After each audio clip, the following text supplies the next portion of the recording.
Welcome back. Tonight on NightSleepWhisper, we are embarking on a long and peaceful journey together. This 50-chapter adventure, following Captain Silas and his sapphire compass, is more than just a story. It is a fairytale dream designed to let your mind rest. Lean back and let my voice carry you to crystal seas, floating islands, and beneath the light of 3 distant suns. There is no rush, and nowhere else you need to be. Just listen, imagine, and feel the sweet weight of sleep. The Golden Falcon is sailing toward the land of dreams. The night was dark and the rain fell heavily on the wooden roofs of the port. Captain Silas walked through the wet streets. He was a tall man with a thick black beard and tired eyes. He wore a long, heavy coat to stay dry. He arrived at a small building called the Sleeping Whale. It was a tavern where many sailors went to rest and drink. Silas pushed the heavy wooden door. Inside, the air was warm and smelled of old wood and salty air. Many men and women sat at round tables. They talked loudly and laughed. A large fire burned in the corner of the room. Silas walked to a quiet corner. He sat down at a small table. A woman named Marta came to him. She was the owner of the tavern. She was a strong woman with grey hair and a kind face. "You look tired, Silas," Marta said. She put a large cup of hot tea on the table. "The sea is a difficult place, Marta," Silas replied. His voice was deep and calm. Suddenly, an old man walked to Silas's table. The man had a very old hat and a face with many lines. He looked around the room to make sure no one was watching. He sat down across from the captain. "Captain Silas," the old man whispered, "I have something for you." The old man reached into his coat. He pulled out a piece of yellow paper. It looked very old and very dry. He put it on the table between them. Silas looked at the paper. It was a map.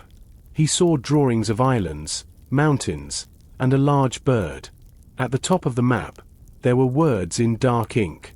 "The Golden Falcon." "Where did you get this?" Silas asked.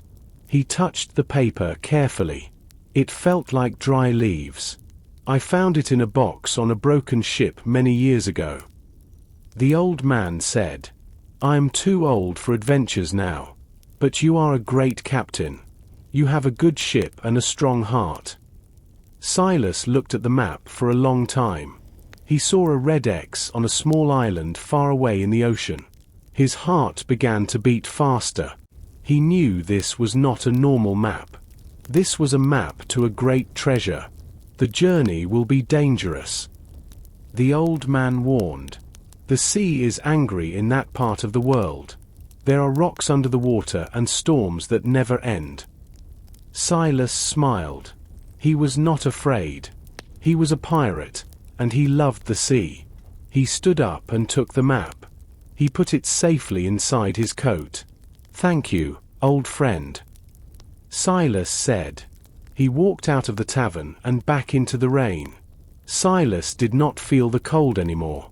He had a map, and he had a plan. He needed to find his ship and his crew. The adventure was starting. The sun began to rise over the harbor. The sky was a light orange and pink. Captain Silas walked down the long wooden pier. At the end of the pier sat a large, beautiful ship. It was his ship, the Golden Falcon. The ship was made of dark, strong wood. It had 3 tall masts that reached toward the sky. At the front of the ship, there was a wooden statue of a large bird with its wings open. This was the Falcon. It looked brave and ready to fly across the ocean. Silas climbed the rope ladder and stepped onto the deck. The air on the ship smelled of salt and old rope. Silas looked around his ship. He loved every inch of it. He walked to the middle of the deck and touched the main mast. The wood was rough under his hand. He looked up at the sails. They were folded tightly, waiting for the wind. "Good morning, my lady," Silas said softly to the ship. He went below the deck to check the supplies. The air was cooler there. He walked into the cargo hold. He saw many large wooden barrels. He opened one and saw clear, fresh water. He opened another and found dried meat and hard bread. We need more food. Silas thought. A crew of 20 adults eats a lot of food during a long journey. He counted the sacks of flour and the boxes of salt. He also checked the medicine chest. It had clean bandages and glass bottles of medicine for the sailors. Everything looked good, but he needed more supplies for a trip to the Blue Island. Next, Silas walked to the back of the ship where the cannons were kept. There were 10 large, black cannons. They were very heavy. He checked the black powder and the heavy iron balls. A pirate ship must be ready for a fight. The metal of the cannons felt cold and smooth. Finally, Silas went to his private room, the captain's cabin. It was a small room with a large desk and a bed. There were many books and old maps on the walls. He sat at his desk and took the old map from his coat. He placed it on the desk and looked at the red X again. He took his compass from a drawer. The needle of the compass moved slowly and then pointed north. Silas used a ruler to draw a line on a new piece of paper. He was planning the path across the sea. He knew there were many rocks and dangerous places between the port and the treasure. He heard the water hitting the side of the ship. The Golden Falcon was moving slightly with the waves. It wanted to go to sea. Silas felt the same way. He was ready to leave the port, but he could not sail a ship of this size alone. He needed a crew. He needed brave men and women who were not afraid of storms or rival pirates. Most of all, he needed a partner he could trust. He thought of Elena. She was the best sailor he knew. Silas walked back to the busy part of the docks. He knew where to find Elena. She was usually near the old warehouse where the sailors fixed their equipment. The sun was higher now, and the air was warm. He heard the constant, rhythmic sound of metal tools hitting wood and the distant calls of other sailors working on their boats. He saw her near a large pile of thick ropes. Elena was a strong woman with short, brown hair and hands that showed many years of hard work. She was fixing a very large sail with a big needle. She did not look up when he arrived, but she knew he was there. Elena was very observant and had excellent hearing. The Golden Falcon is moving in the water, Silas, she said. Her voice was steady and calm. It wants to go to sea. Do you have a reason to leave the harbor? Silas sat on a wooden crate near her. I have the best reason, Elena. I have a map. It is the map of the Golden Falcon treasure. Elena stopped her work immediately. She looked at him with her bright blue eyes. She was a very brave sailor and a highly skilled navigator. She was not afraid of anything. She had sailed across the world and seen many things during her years on the ocean.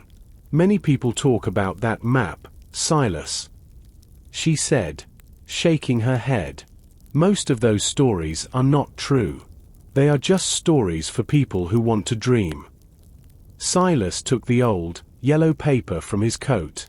He opened it carefully on the crate. Elena leaned forward and looked at the drawings. She saw the islands, the mountains, and the red X. Her face changed from doubt to surprise. She touched the paper with her rough fingers.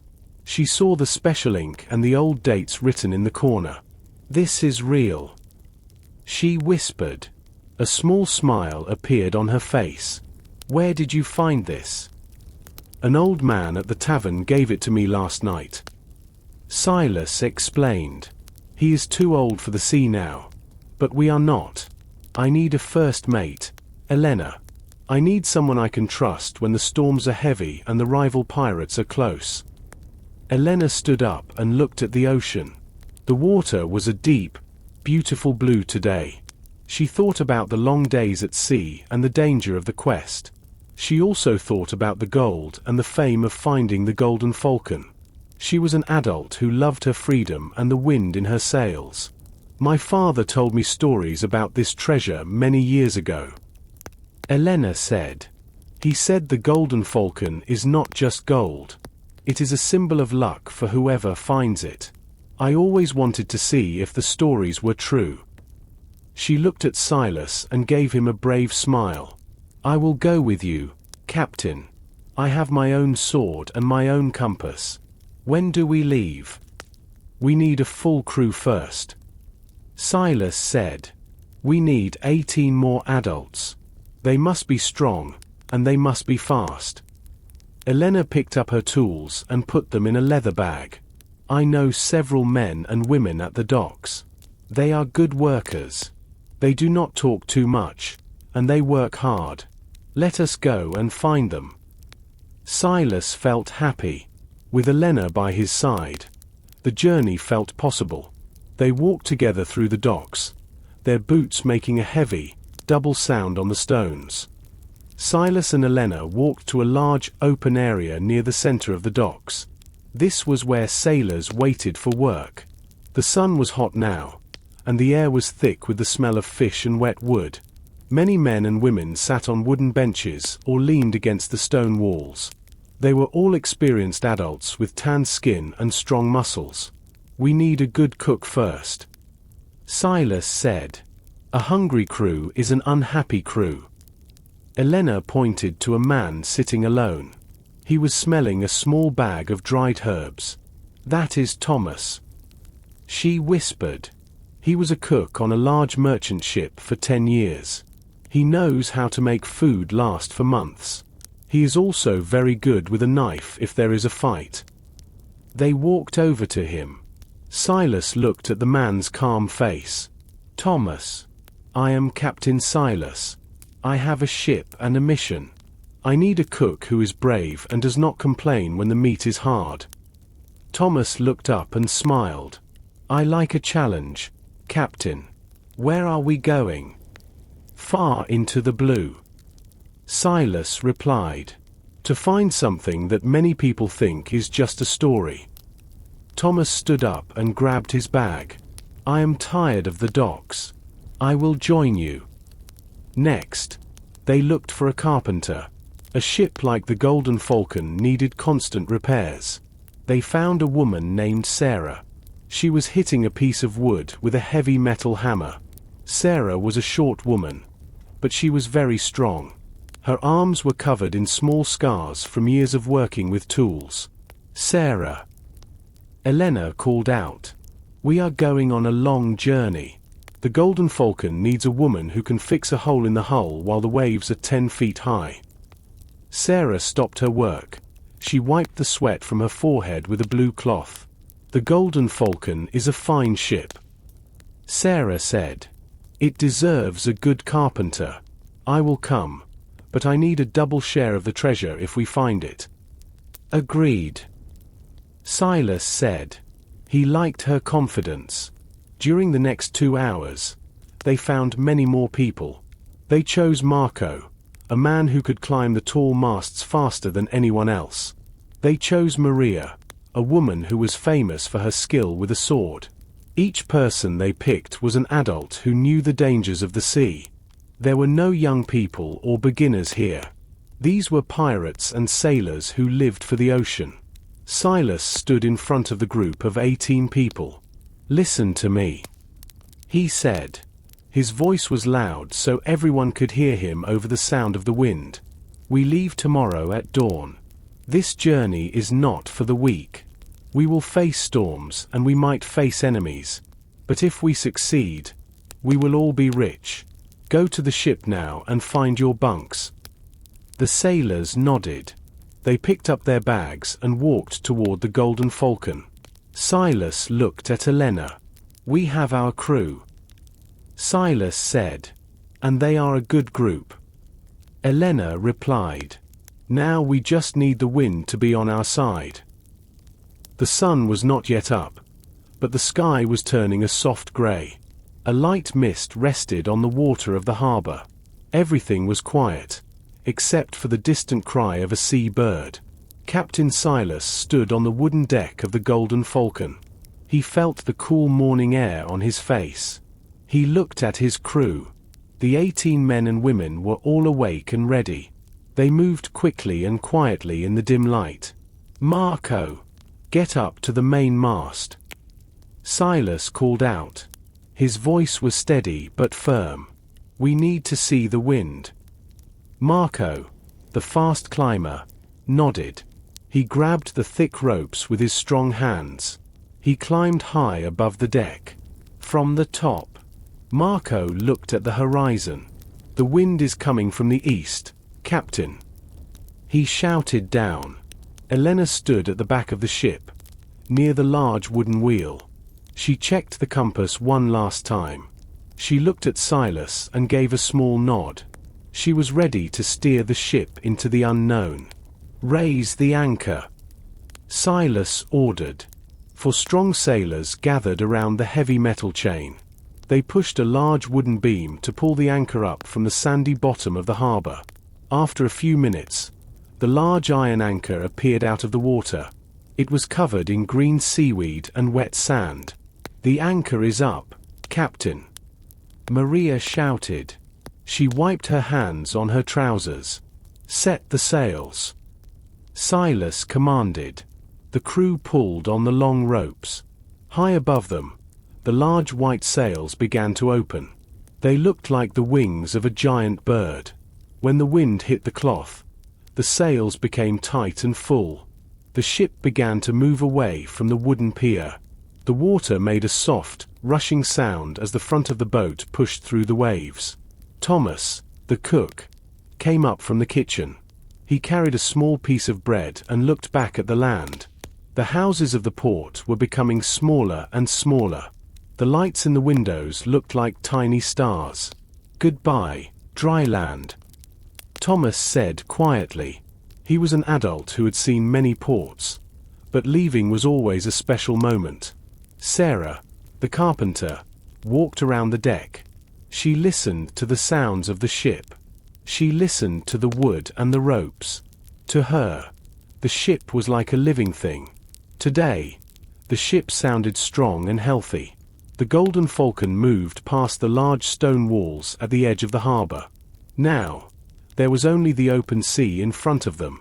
The water changed from a light green to a very deep, dark blue. The waves were bigger here, and the ship began to tilt slowly from side to side. Silas walked over to Elena. They both looked at the map on the table near the wheel. The red X was far away, but they were finally on their way. "We are moving fast, Elena," Silas said. "The sea is helping us today, Silas," she replied. She turned the wheel slightly to keep the ship on its path. The sun finally rose over the water. It was a bright, golden circle. The light hit the wooden falcon at the front of the ship. The adventure had truly begun.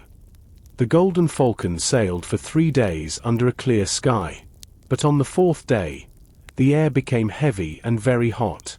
Captain Silas looked at the horizon. The sun was hidden behind thick, purple clouds. The water was no longer blue. It was a dark, angry gray. The sea was very flat and quiet. But Silas knew this was a bad sign. "Elena, look at the birds," Silas said. He pointed to the sky. The seabirds were flying fast toward the distant land. They were trying to find a safe place. Elena looked at the clouds and then at her compass. "The wind is changing, Captain. It is coming from the north now. It feels cold and sharp." "Marco," Silas shouted, "get the men and women ready. We must lower the sails. A big storm is coming." The crew moved quickly. They were all adults who knew the danger of a storm at sea. Marco climbed the ropes with great speed. He and 2 other sailors pulled the heavy white cloth of the sails and tied them tightly to the wooden poles. Below them, Thomas and Sarah were busy on the deck. They used thick ropes to tie down the water barrels and the extra wood. They did not want anything to move when the ship began to tilt. Suddenly, the wind hit the ship with great force. It was a long, howling sound that moved through the ropes. The first drops of rain fell. They were large and cold. Soon, The rain was a heavy, constant drumming on the wooden deck. It was difficult to see more than a few feet in front of the ship. "Hold the wheel, Elena!" Silas cried out over the noise of the wind. The waves became very high. They looked like moving mountains of dark water. The ship went up a high wave and then dropped down quickly. When the ship hit the bottom of the wave, white foam covered the deck. Sarah ran to the lower part of the ship. She put her ear against the dark wood of the hull. She listened for any sounds of the wood breaking. She heard the rhythmic groaning of the ship as it fought the water. "Stay strong, my lady," she whispered to the boat. On the deck, the situation was difficult. A giant wave crashed over the side of the ship. The water was waist deep for a moment. Maria grabbed a rope with both hands to stay on the ship. Silas grabbed a wooden railing. His muscles were tight and his face was wet with salt and rain. "We must turn the ship into the waves," Silas ordered. Elena pulled the large wooden wheel with all her strength. Her boots slipped on the wet wood, but she did not let go. Slowly, the Golden Falcon turned its front toward the giant waves. This was the only way to survive. The storm lasted for many hours. The crew worked together in the dark and the rain. No one was tired. They were all focused on staying alive. Finally, the wind began to lose its power. The heavy drumming of the rain became a soft patter. The giant waves became smaller. Silas looked at his crew. They were all wet and exhausted, but they were all safe. "Good work, everyone," he said. His voice was tired but proud. The Golden Falcon had survived its first test. The storm was finally over. The sky was clear again, and the moon was a thin silver line in the dark sky. The Golden Falcon moved slowly through the calm water. The only sound was the soft, repetitive creaking of the wooden masts and the gentle movement of the water against the ship's hull. Most of the crew were sleeping below the deck, but Elena was awake. It was her turn to watch the ocean at midnight. Elena stood at the front of the ship. She held the wooden railing with her tired hands. She looked at the horizon, where the dark sea met the black sky. Suddenly, she saw something strange. A small point of light appeared far away. It was not white like a star or yellow like a candle. It was a bright, glowing green. "Silas!" she called out quietly. She did not want to wake the whole crew, but her voice was urgent. Captain Silas was in his cabin, but he was not sleeping. He came up to the deck quickly. He looked at Elena and then followed her gaze to the horizon. His eyes widened when he saw the green glow. "What is that, Captain?" Elena asked. "Is it another ship?" "I do not think so," Silas replied. He reached for his brass telescope. He pulled the metal tubes apart. He held the telescope to his eye and looked at the green light. Through the glass, the light looked like a large cloud of green fire. It was moving slowly across the water. It did not have a shape like a boat or a house. It pulsed slowly, becoming bright and then dim, like a giant heart beating in the dark. "I have heard stories of this," Silas whispered. "Old sailors call it the sea ghost. Some say it is a sign of a hidden island. Others say it is a warning." As they watched, a low, vibrating sound came from the direction of the light. It was a deep sound that the sailors could feel in their chests. It was not a loud noise, but it was very heavy. Marco and Maria came onto the deck. They were adults who had seen many strange things, but they stopped and stared at the green light. Marco crossed his arms. Maria placed her hand on the handle of her sword. They felt a strange chill in the air, even though the night was warm. "The map," Elena remembered. "Does the map say anything about a green light?" Silas shook his head. "The map shows the path and the island, but it does not mention this. But look, the light is moving toward the west." That is exactly where the blue island should be. The green glow stayed on the horizon for 10 minutes. Then, without any warning, it vanished. The ocean was dark and quiet again. The deep, vibrating sound stopped. The sailors stood in silence for a long time. Was it real? Maria asked. Her voice was low. We all saw it. Silas said.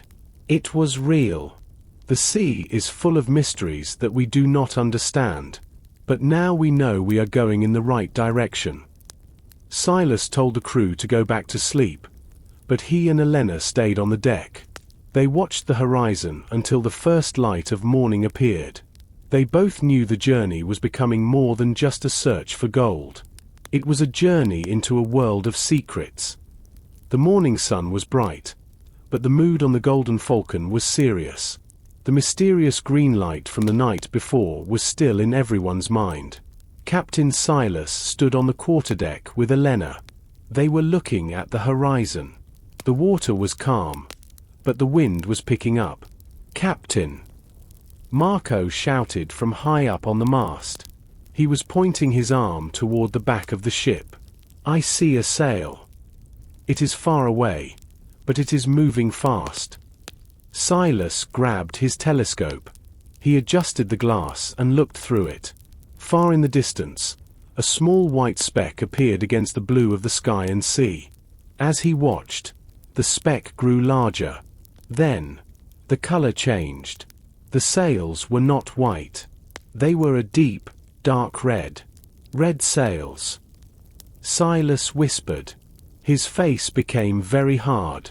I know that ship. It is called the Serpent. Elena looked at him with concern. Who is the captain? Captain Vane. Silas replied. He is a dangerous man. He does not care about the law, and he does not care about mercy. He has been looking for the Golden Falcon treasure for many years. He must have seen us leave the port. The crew heard the name of Captain Vane and began to talk nervously. They were all brave adults, but Vane had a very bad reputation. He was known for stealing from other pirates and leaving them with nothing. Maria. Marco. Silas called out. Make the ship go faster. We need all the sails open. Thomas. Sarah. Help them with the ropes. The crew moved into action. They pulled the heavy ropes, and the Golden Falcon leaned to one side as it caught the wind. The ship began to move through the water with more speed. A white line of foam followed behind them. Silas looked through the telescope again. The red sails were getting closer. The Serpent was a lighter ship, and it was very fast. It was designed for chasing other boats. Silas could now see the black flag flying at the top of the rival ship's mast. It had a drawing of a white snake on it. They are gaining on us. Silas. Elena said. She held the wheel tightly. If the wind stays like this, they will reach us before sunset. We cannot fight them yet. Silas said. We have the map, but we do not have the treasure. If we fight now, we might lose everything. We must find a way to hide or move faster. Sarah, the carpenter, came up to the deck. Captain, the ship is strong, but the wood is under a lot of pressure from this speed. I can hear the masts groaning. Keep going. Sarah. Silas ordered. We must keep the distance. The two ships traveled across the wide ocean. The Golden Falcon was like a bird trying to fly away from a hungry snake. The sun moved across the sky, and the shadow of the masts grew long on the deck. Every time Silas looked back, the red sails were there. They were like a drop of blood on the blue horizon. The rival ship was not attacking yet. It was watching. It was following the Golden Falcon to see where the map would lead. Silas knew this was the start of a long and dangerous game. The moon was high in the sky, and the ocean was a vast sheet of silver. Behind the Golden Falcon, the red sails of the rival ship were a dark, thin shape on the horizon. The The night was quiet, but the air felt full of tension. Captain Silas stood at the back of the ship, near the wooden railing. He was looking at the stars, but his mind was far away. Elena walked slowly toward him. Her boots made a soft, repetitive sound on the wooden deck. She saw Silas holding a small object in his hand. It was a gold ring with a small blue stone. The metal was dull from many years of use. "You are very quiet tonight, Captain," Elena said softly. She stood next to him and looked at the water. "Are you worried about Captain Vane?" Silas looked at the ring and then at Elena. "Vane is a problem." "Yes. But I was thinking about the man who owned this ring. I was thinking about my father." Elena turned to him, her eyes full of curiosity. "You never talk about your family, Silas. Was your father a sailor too?" "He was the best sailor I ever knew," Silas replied. His voice was deep and full of emotion. His name was Captain Marcus. He was a brave man, and he loved the sea more than anything. He taught me how to read the stars and how to listen to the wind. But he had one big dream. He wanted to find the Golden Falcon. "So, the map belonged to him?" Elena asked. "Not exactly," Silas explained. "He spent 20 years searching for the map. He found the first piece when I was a young man. He was so happy. He told me the treasure was not just gold and jewels. He said it was a symbol of honor. But 10 years ago, he sailed into a great storm near the Blue Island. His ship vanished. No one ever saw him again." Silas touched the blue stone on the ring. "The people in the port said he was a fool. They said the Golden Falcon was a lie and that my father died for nothing. I want to prove them wrong. I want to find the treasure to show the world that my father was right. I want to finish his journey." Elena looked at the distant red sails of the Serpent. "Does Vane know this story?" Silas nodded, his face becoming hard. "Vane was a sailor on my father's ship a long time ago. He was greedy and mean. He left the ship before the final journey because he did not want to take the risk. Now, he wants the treasure for himself. He does not care about honor. He only cares about the gold. We will not let him take it," Elena said firmly. She placed her hand on Silas's shoulder. "We have a good ship and a crew of adults who believe in you. We are not just looking for gold anymore. We are looking for the truth." Silas felt a little better. He put the ring back into a small leather bag inside his coat. The wind made a soft, rushing noise as it moved through the sails. The ship felt strong under his feet. He was ready to face the storm and the rival pirates. For his father, and for his crew, he would find the Golden Falcon. The light of the 7th morning was very bright. The air was warm and carried a new smell. It was not just the smell of salt and water. It was the sweet smell of flowers and wet earth. Marco was already high up on the main mast. He looked through his small telescope at the horizon. Suddenly, he waved his arms with great excitement. "Land! Land in front of us!" he shouted. The crew ran to the front of the ship. They were all tired from the long days at sea, but now they felt a new energy. Captain Silas and Elena stood together at the wheel.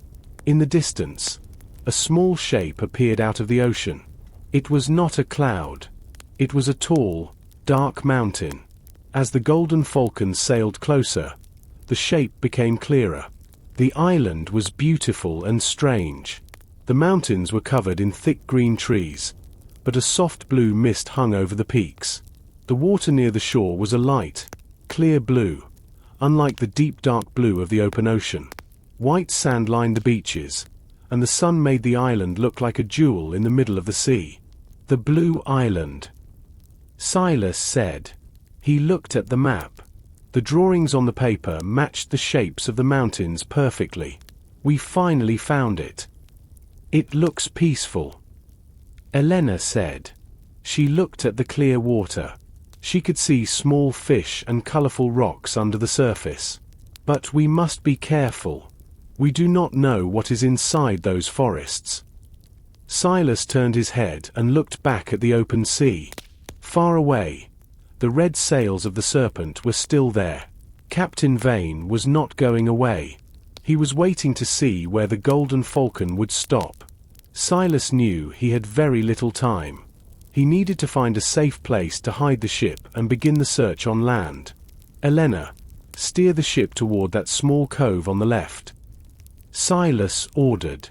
The trees are very tall there. They will hide our masts from the open sea. The crew worked together one more time.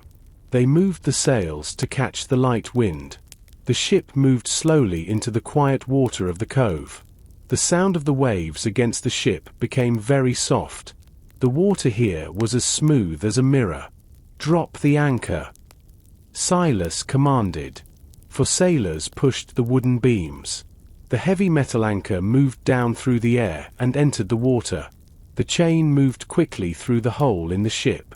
Finally, the anchor hit the sandy bottom. The Golden Falcon stopped moving.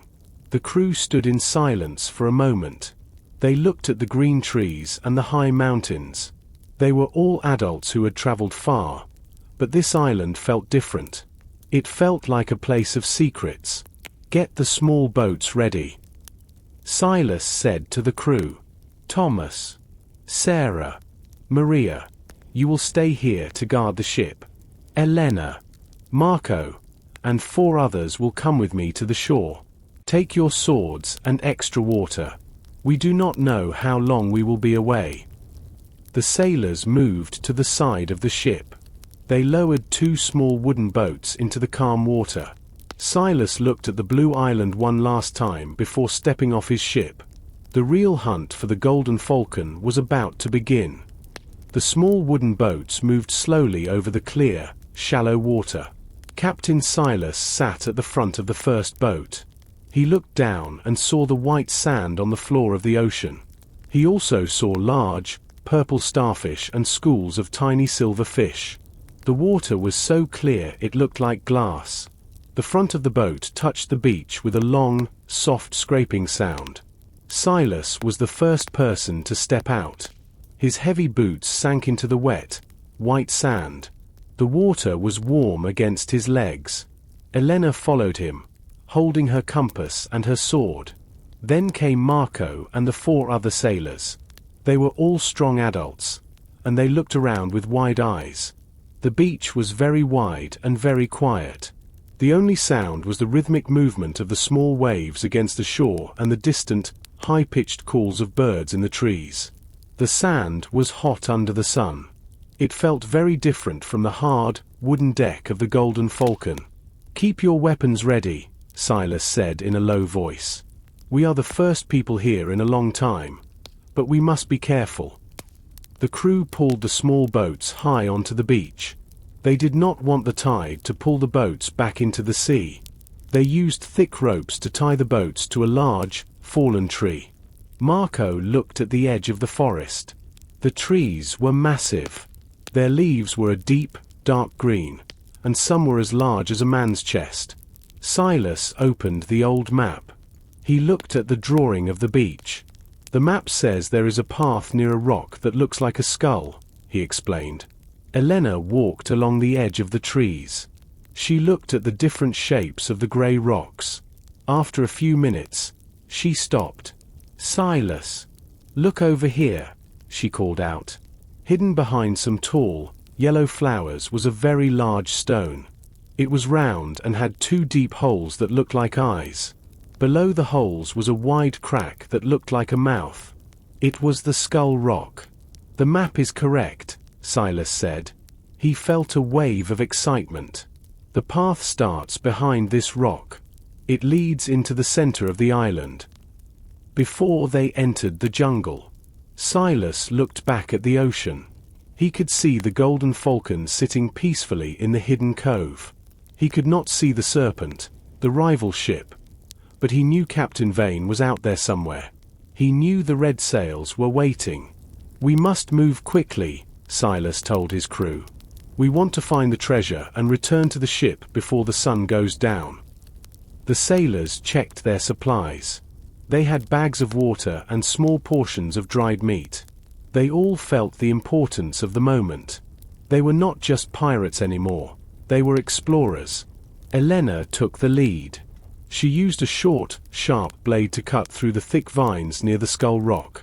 The metal made a repetitive, slicing sound as she cleared the way.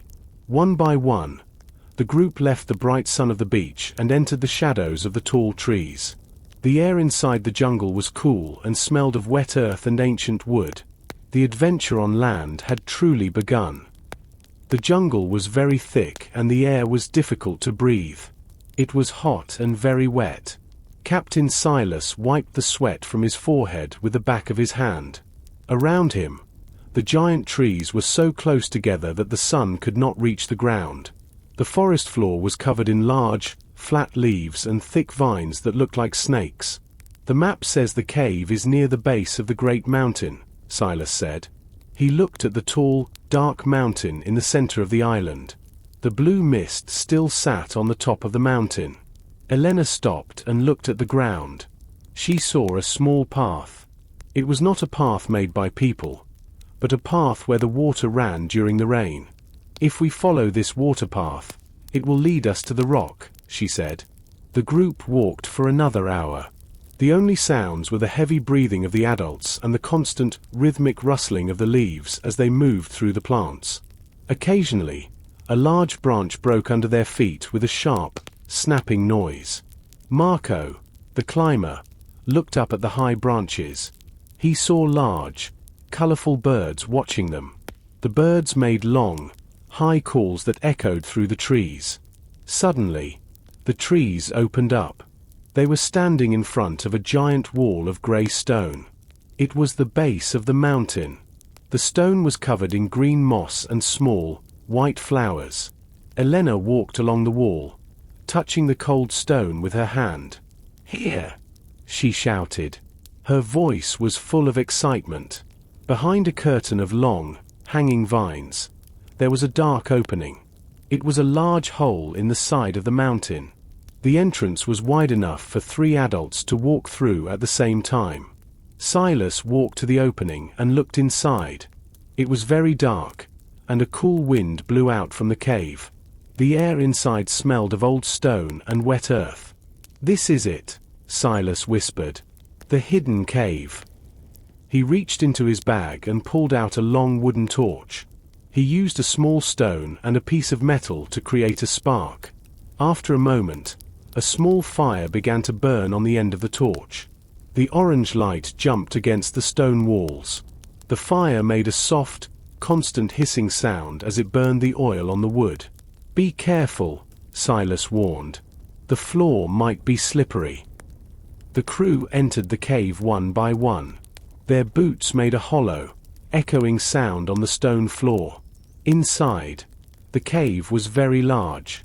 The ceiling was high above their heads, and they could see long, sharp rocks hanging down like teeth. Water dropped from the ceiling, hitting the floor with a slow, rhythmic splashing sound. Silas held the torch high. He looked for a sign. On the wall near the entrance, he saw a small drawing. It was the shape of a falcon carved into the rock. "We are in the right place," Silas said. He felt a mix of joy and fear. The cave was the start of the final path, but he knew it was also a place of great danger. He led the way deeper into the darkness, the light of his torch dancing on the ancient walls. The group moved deeper into the mountain. The light from Silas's torch was the only thing that pushed back the heavy darkness. The walls of the cave were narrow now, and the sailors had to walk in a single line. Silas walked at the front, holding the torch high. Elena was right behind him, her hand on the hilt of her sword. "The air feels different here," Elena whispered. Her voice traveled down the tunnel, creating a long, fading echo. "It feels like someone was here many years ago." Silas nodded. He looked at the floor. The ground was no longer natural stone. It was made of flat, square rocks. They were placed very carefully, like a floor in a house. Silas stopped suddenly. He moved the torch closer to the ground. He saw a thin, dark line across the floor. It was a wire, hidden in the shadows. "Stop!" Silas shouted. His voice was sharp and loud. The sailors behind him froze. Marco was just about to take another step. He held his foot in the air, balancing carefully. He looked down and saw the wire. It was very close to his boot. "Do not touch that wire," Silas warned. He looked up at the ceiling. The ceiling was very high and filled with large, loose stones. But it was too late. The cave was old, and the ground was not stable. The weight of the group caused a small piece of the floor to shift. Suddenly, a deep, grinding sound came from the walls. It was the sound of heavy stone moving against stone. "Run!" Silas cried out. A loud, heavy thud followed as the first stone fell from the ceiling. It hit the floor behind Marco, breaking into 100 small pieces. The sound was like a hammer hitting a wall. Then, more stones began to fall. The sailors ran forward, their boots hitting the floor with a fast, rhythmic pattern. The air became filled with thick, grey dust.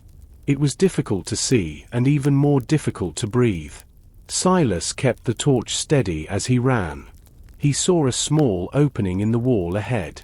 Into the small tunnel. "Move now," he ordered. One by one, the sailors jumped into the narrow opening. A very large rock fell exactly where they were standing a second before. The impact made the ground shake, and a cloud of dust exploded into the air. Inside the narrow tunnel, the group stopped to catch their breath. They were all covered in grey dust. Their eyes were wide with fear, but they were all alive. Thomas coughed into his hand. Marco leaned against the wall, his heart beating fast. "Is everyone okay?" Silas asked. He counted the heads of his crew. 1, 2, 3, 4, 5, 6. Everyone was there. "That was a trap," Elena said. She wiped the dust from her face. The people who hid the treasure did not want anyone to find it. They wanted the mountain to protect the gold.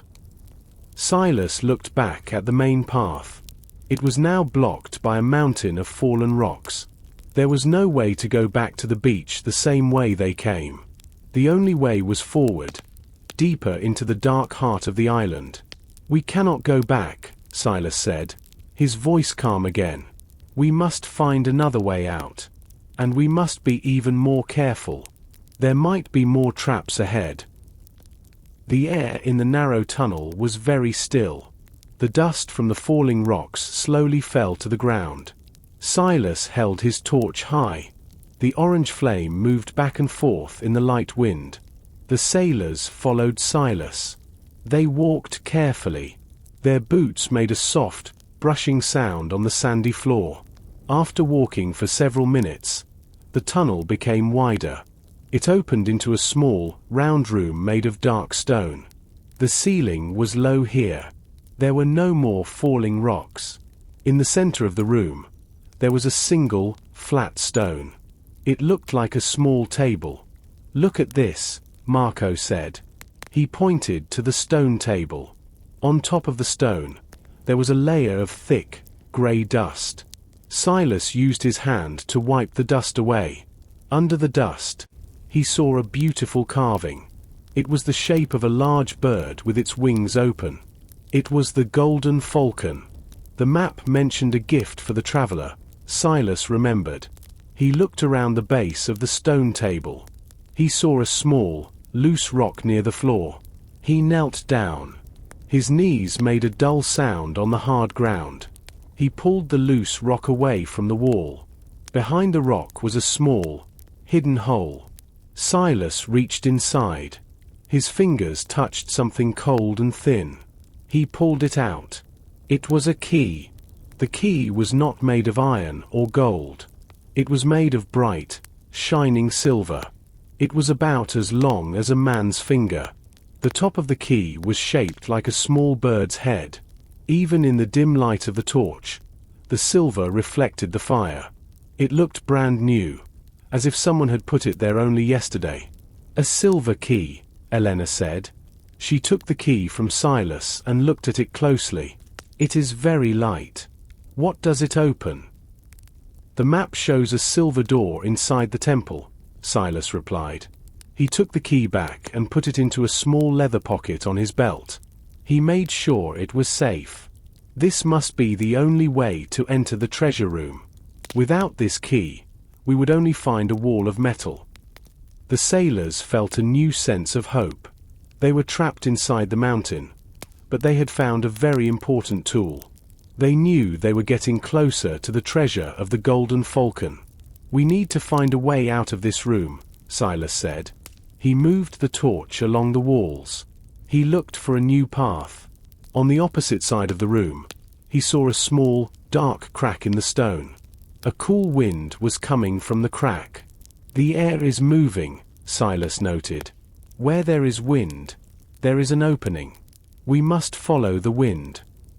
One by one, the sailors squeezed through the crack in the wall. The stone was cold and rough against their clothes. They moved slowly.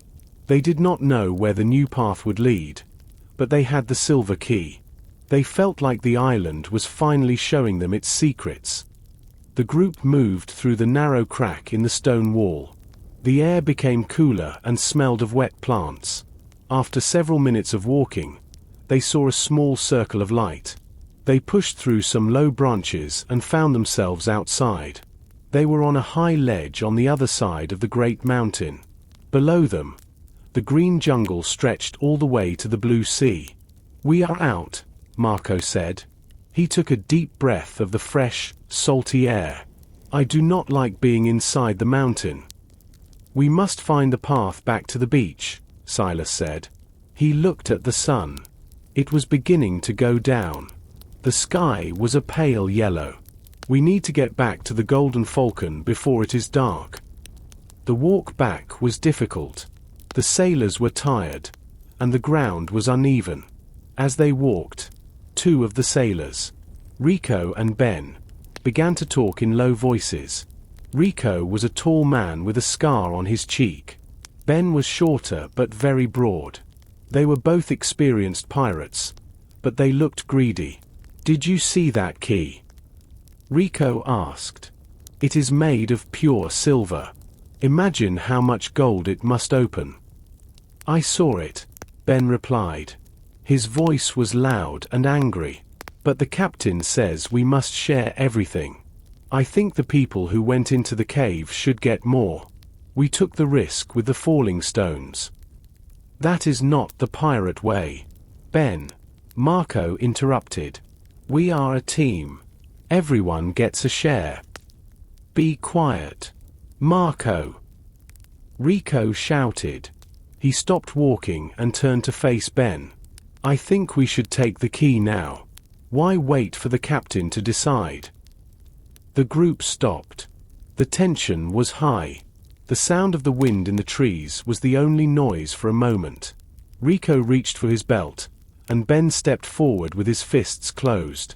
They were two adults arguing over a treasure they did not even have yet. "Enough." Silas's voice was like a gunshot. He walked between the two men. He was taller than both of them, and his eyes were very cold. "We are in the middle of a dangerous island. We have an enemy ship waiting for us in the ocean. If you fight each other now, you will both die here." Elena stood behind Silas with her hand on her sword. She did not say a word, but her face was serious. Rico and Ben looked at the captain. They saw his strength and his anger. They looked down at the ground and stepped away from each other. "I have the key," Silas said. He touched the leather pocket on his belt. "I am the captain. We will find the treasure, and we will share it according to the rules. If anyone tries to steal it, they will be left on this island alone. Do you understand?" "Yes, Captain," Rico muttered. Ben just nodded his head. "Good," Silas said. "Now, move. The ship is waiting." They continued their journey in silence. The only sound was the rhythmic thud of their boots on the dirt. After another hour, they finally saw the white sand of the beach. The Golden Falcon sat peacefully in the cove. Thomas and Maria were waiting on the deck. They waved their arms when they saw the group. Silas felt a sense of relief, but he knew the argument between Rico and Ben was a warning. The Gold was already changing his crew. The crew returned to the Golden Falcon as the sun began to set. Captain Silas told the sailors on the ship about the Silver Key and the falling stones. Thomas and Maria listened with open mouths. They were happy to see their friends again. The group felt tired, but they knew they could not stay in the cove forever. They needed to find the next location on the map. "Raise the anchor," Silas ordered. "We must reach the deep water before the moon is high." The crew worked together one more time. The ship moved slowly out of the quiet cove and back into the open ocean. The waves were small and gentle. The air was cool and smelled of the night sea. After an hour of sailing, a very large shape appeared near the side of the ship. "Look there!" Marco shouted. He pointed to the dark water. A giant whale rose to the surface. It was much larger than the Golden Falcon. Its skin was a dark, blue-gray color and looked as smooth as wet stone. The whale moved slowly and gracefully. Suddenly, a large fountain of water and air came from the hole on its back. The sound was like a heavy, rushing wind. "It is a blue whale," Elena said. She watched the giant creature with respect. "It is the king of the ocean." The whale did not swim away. It stayed next to the ship, moving at the same speed as the Golden Falcon. When the whale moved its massive tail, the water made a deep, heavy splashing sound that made the ship tilt slightly. The sailors stood at the wooden railing and watched in silence. They were all adults who had spent years at sea, but they had never seen a whale stay so close for so long. "Is it following us, Captain?" Thomas asked. He looked a little worried. "It seems like it," Silas replied. He looked into the large, dark eye of the whale. The eye looked old and very calm. "Maybe it likes the shape of our ship. Or maybe it knows where we are going." The whale followed the Golden Falcon for the entire day. When the sun was high in the sky, the whale swam under the ship. The sailors could see its giant shadow deep in the blue water. When the sun began to go down again, the whale returned to the surface. It made a long, low sound that the crew could feel in the wooden floor of the deck. It was a vibrating sound that lasted for several seconds. "It is singing," Elena whispered. She felt a sense of peace. Marco climbed to the top of the mast to see if the serpent was still behind them. He looked at the horizon for a long time. "The red sails are gone. Captain," he called down. "The rival ship is nowhere to be seen." Silas felt a moment of joy. Perhaps the giant whale was protecting them. Perhaps its massive size and the way it moved through the water had scared the rival pirates away. The crew felt a new sense of energy. They were not alone in the great, wide ocean. As the stars appeared in the sky, the whale made one final, large splash with its tail. It dived deep into the dark water and did not return. The Golden Falcon continued its journey alone, but the memory of the great whale stayed with the crew. They felt like the sea was finally on their side. The sun was a white circle in the sky. There were no clouds, and the wind was very light. The Golden Falcon moved slowly across the flat water. The heat on the deck was very strong. The sailors wore wide hats and tried to stay in the shadows of the sails. Captain Silas stood at the wheel, but he felt tired. The air was dry and smelled of hot wood. Thomas, the cook, came up from the cargo hold. His face was very serious. He held a wooden bucket in his hand. He walked to the captain and Elena. He did not look happy. "Captain, we have a problem," Thomas said. He showed them the bucket. It was only half full of water. The water barrels are almost empty. Silas looked at the bucket. He felt a sudden worry in his chest. How can that be? Thomas? We filled them at the last port. We should have enough for 2 more weeks. I checked the barrels, Thomas explained. 3 of them are dry. I think the wood became old and the water leaked out into the bottom of the ship. Sarah, the carpenter, joined them. She looked at her feet. I am sorry, Captain. I checked the hull for seawater, but I did not check the fresh water barrels inside. The heat has made the wood of the barrels shrink. The water escaped through the small cracks. This was a very dangerous situation. An adult needs water every day to stay healthy. Without water, the crew would become weak and sick. They could not sail the ship or fight the rival pirates if they were too thirsty to move. How much do we have left? Elena asked. She touched her dry lips. We have 2 small barrels, Thomas replied. If we are very careful, it will last for 3 days. But no more. Silas looked at his map. They were far from the island of flowers, where the next map piece was hidden. There were no large islands nearby. The map showed only a few small rocks and the fog of dreams. We must limit the water, Silas ordered. Starting now, everyone gets only 1 small cup in the morning and 1 in the evening.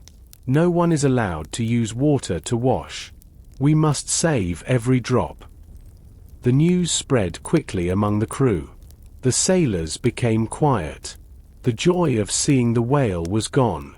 Now, they only thought about their thirst. The rhythmic sound of the water hitting the ship's side was a cruel reminder. There was water everywhere, but they could not drink the salt water of the sea. As the day went on, the heat became worse. Marco's throat felt like sand. Maria stayed near the middle of the ship, trying to keep her energy. Everyone looked at the sky, hoping to see a grey cloud. They wanted rain. They wanted a storm now, even if it was dangerous. We need to find land soon. Silas, Elena whispered. The crew is strong, but thirst changes people. Silas looked at the horizon. He saw nothing but blue water and the hot, white sun. He prayed for the wind to pick up. He needed to lead his crew out of this dry trap before it was too late. The sun went down, but the air stayed hot for a long time. The crew of the Golden Falcon was very thirsty. Each adult had only a small cup of water, and their throats felt like dry sand. Captain Silas looked at the horizon. The stars were starting to appear in the dark sky, but in front of the ship, the stars suddenly disappeared. A giant wall of white fog stood in the middle of the ocean. The fog of dreams, Silas said. His voice was low and rough because he needed water. Elena looked at the fog. It was thick and very white. It looked like a giant, soft cloud resting on the water. The map says we must go through this fog to reach the island of flowers, she said. She held the wooden wheel tightly. The Golden Falcon sailed into the white wall. Immediately, the world changed. The moon and the stars vanished. Silas could not see the front of his own ship. He could not see Marco at the top of the mast.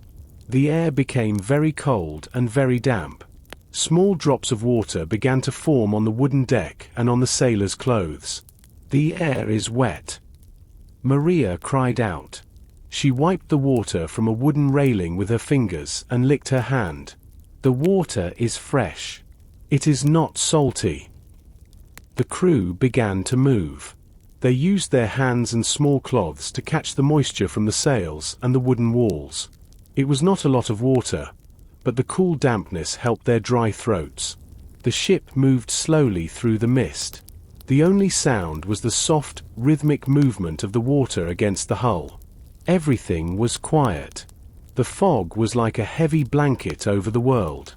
"Captain, I cannot see the stars," Elena said. She looked at the compass on the table. The needle was spinning in circles. It did not point north. It moved fast and then slow, but it never stopped. The compass is not working. I do not know which way to go. The fog is strange, Silas said. We must listen. We must listen for the sound of waves hitting rocks. Suddenly, the sailors began to hear things. These were strange, distant sounds. Marco thought he heard a woman singing a song from his childhood. Thomas thought he heard the sound of a busy market in a faraway city. These were the dreams of the fog. The sailors felt very tired. They wanted to sit down on the deck and close their eyes. Stay awake. Silas shouted. His voice was loud and firm. It traveled through the white mist like a bell. These sounds are not real. The fog is playing tricks on your minds. If you sleep now, we will hit the rocks. Keep your eyes open. Silas walked to the front of the ship. He could feel the cold dampness on his face. He knew they were lost, but he had to stay strong. He held a long wooden pole and touched the water to check for hidden stones. They sailed through the white world for many hours. They did not know if it was day or night. They only knew they had to keep moving. The white fog was still around the Golden Falcon. The damp air made the wooden deck slippery and cold. The sailors were very quiet, but their eyes were moving fast. They were looking for things in the mist. Thirst and the strange sounds of the fog were making them nervous. They gathered in small groups and began to whisper. I heard a voice, Rico said. He was leaning against the main mast with his arms crossed. It sounded like a man who died on my old ship. He was calling my name from the water. The fog is a ghost, Ben added. His voice was trembling. He was a broad, strong man. But now he looked small.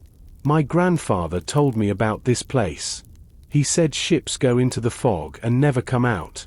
The people become shadows. They stay here forever, sailing in circles. The whispers moved across the deck like a cold wind.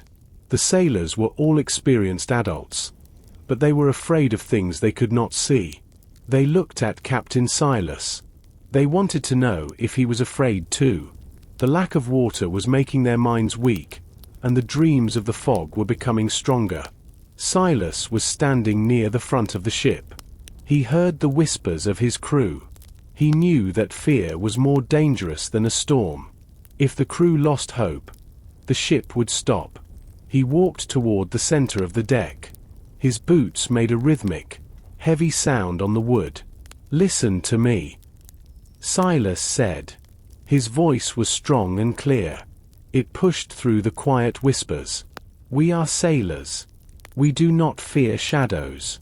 The sounds you hear are just the wind moving through the holes in the rocks. The fog is just water in the air. We have the silver key. We have a mission. But the compass is broken. Captain! Maria shouted. She pointed at the spinning needle on the table. We are lost in the white world. We will run out of water and die here. We are not lost, Elena said. She walked to the railing. She held a long rope with a weight at the end. She let the rope fall into the water. The water is moving in a specific direction. There is a current. If we follow the movement of the sea, we will find the edge of the fog. The crew felt a little better, but the atmosphere was still heavy. Suddenly, a dark, tall shape appeared in the mist. It was not a ship. It was a single, black rock standing in the middle of the ocean. It looked like a giant finger pointing at the sky. Is that a ghost ship? Ben asked, his face white with fear. No, Silas said. He looked through his telescope. It is a marker. Look at the top of the rock. On a small ledge of the stone finger, something was shining. It was a reflection of the dim light of the fog. It was a green glass bottle. The water made a constant, rhythmic splashing sound as it hit the base of the rock. The second map piece, Silas whispered. It is right there. The sailors stopped whispering about ghosts. They looked at the bottle. The fear in their eyes was replaced by a new focus. They were pirates again, and they had a prize to catch. Silas prepared the crew to move the ship closer to the dangerous rock. The Golden Falcon moved slowly toward the giant black rock. The rock was very tall and looked like a dark shadow in the white fog. The water near the base was rough. The waves hit the stone with a constant, booming sound. Silas stood at the front of the ship. He signaled to Elena at the wheel. "Stop the ship here." Silas called out. His voice was loud and clear. "The water is too shallow. We cannot go closer." The ship stayed still in the moving water. The sailors looked up at the small ledge on the rock. The green bottle was sitting there. It looked very far away. The light from the fog made the glass shine with a strange, emerald color. "I can climb it," Marco said. He stepped to the railing and was ready to jump into the water. "No," Elena said. She walked to the side of the ship with a long wooden pole. At the end of the pole, she had tied a small net made of thick rope. "The current is too strong for a swimmer. The water will push you against the rocks. I will try to reach it from here." Elena stood on the wooden railing. Her balance was perfect. She moved the long pole toward the ledge. The ship moved up and down with the waves. It was very difficult to keep the pole steady. The first time, she missed the bottle by only an inch. The metal end of the pole made a sharp, scraping sound against the rock. "Try again, Elena," Silas said. He held a rope around her waist to keep her safe. Elena took a deep breath. She waited for the ship to rise on a wave. At the perfect moment, she pushed the pole forward. The net caught the top of the green bottle. She pulled the pole back slowly and carefully. The bottle tipped over and fell into the net. "I have it," she shouted. She brought the pole back to the deck. The bottle made a short, clinking sound as it touched the wood. The crew gathered around her in a circle. They forgot about their thirst for a moment. They forgot about the ghosts in the fog. They only saw the green glass and the secret inside. Silas took the bottle. The top was sealed with a thick piece of dark wax. He used his knife to cut the wax away. The metal of his knife made a slicing sound through the dry wax. He turned the bottle upside down. A small roll of dry paper fell into his hand. It was the same yellow color as the first map. He opened the paper carefully. It was a drawing of a new island. This island had a giant waterfall and many colorful trees. At the bottom of the map, there were words written in old, dark ink. "The Island of Flowers. Find the water to find the truth." Water. Thomas whispered. The word made everyone feel their dry throats again. "Look," Silas said, pointing to the drawing.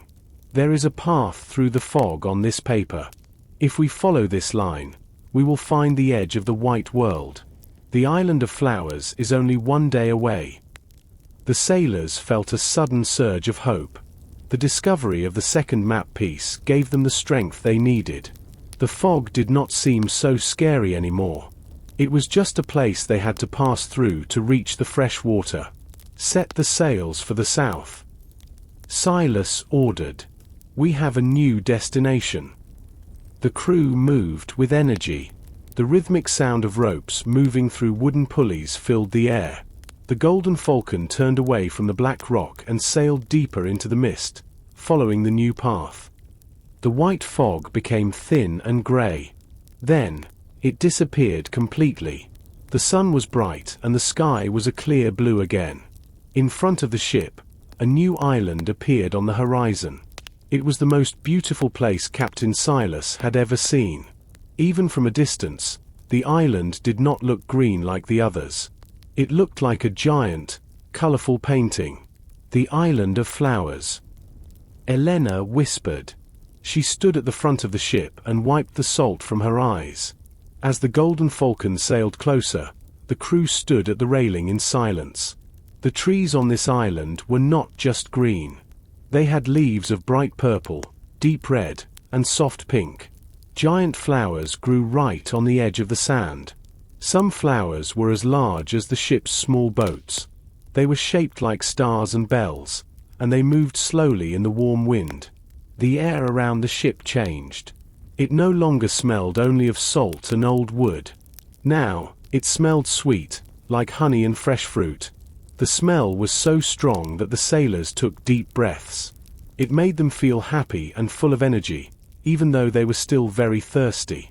"Look at the water near the shore," Marco said, pointing his finger.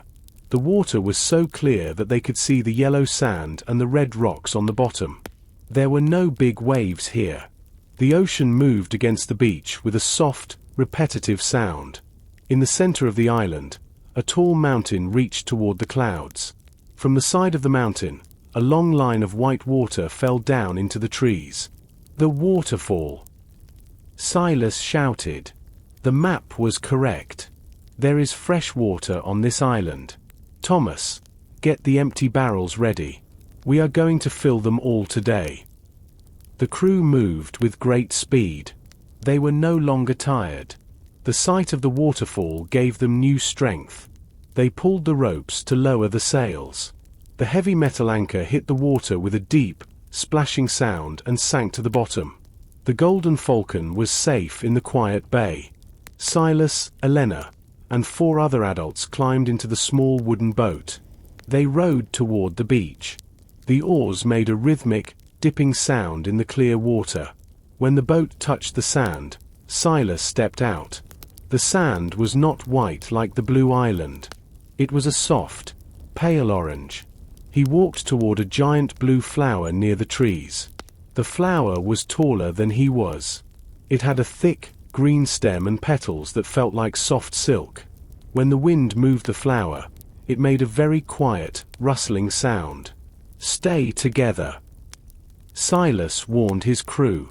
"This place is beautiful, but it is strange. We do not know if these plants are dangerous. Our first goal is the waterfall. We need to drink, and we need to fill the barrels." The sailors nodded.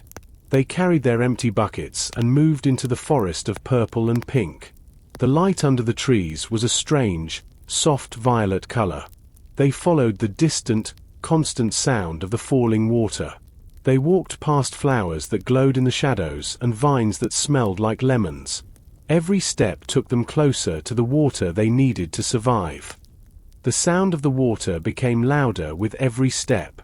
It was a deep, constant roar that filled the air. The crew walked through a wall of giant red leaves and stopped. Their eyes grew wide. In front of them was a beautiful sight. From high up on a dark cliff, a wide stream of white water fell into a large, clear pool. The water made a heavy, rhythmic splashing sound as it hit the rocks below. A soft mist of cold water touched the sailor's hot skin. "Water!" Thomas cried out. He dropped his empty bucket and ran toward the pool. "Wait!" Silas shouted. He was a careful captain. He walked to the edge of the water and looked into it. The pool was deep and the bottom was covered in smooth, blue stones. The water was so clear he could see his own reflection. He took a small amount of water in his hands and tasted it. It was cold, sweet, and perfect. "It is safe," Silas said with a smile. "Drink, but do not drink too fast." The sailors did not need to be told twice. They knelt at the edge of the pool. They pushed their faces into the cool water. The sensation was wonderful. After days of thirst, the cold liquid felt like a miracle. They drank until they could drink no more. The sound of their heavy breathing and the water was the only thing they heard. Elena sat on a rock and splashed some water on her face and neck. "I feel like a new woman," she said. Her blue eyes were bright again. "The sea is a beautiful place, but sometimes the land is better. We must not stay too long." Silas reminded them. "We have work to do." The sailors began the hard work of filling the large wooden barrels. It was not easy. They had to carry the heavy barrels to the edge of the pool, fill them using buckets, and then carry them back toward the beach.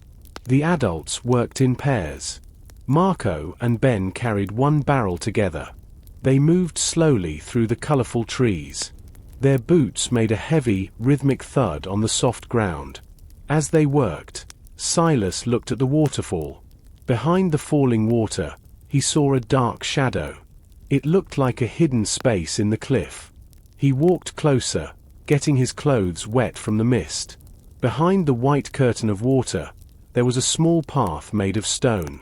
"Elena, look," Silas said, pointing his finger. "There is a way behind the waterfall." Elena joined him. She looked at the stone path. The map said to find the water to find the truth.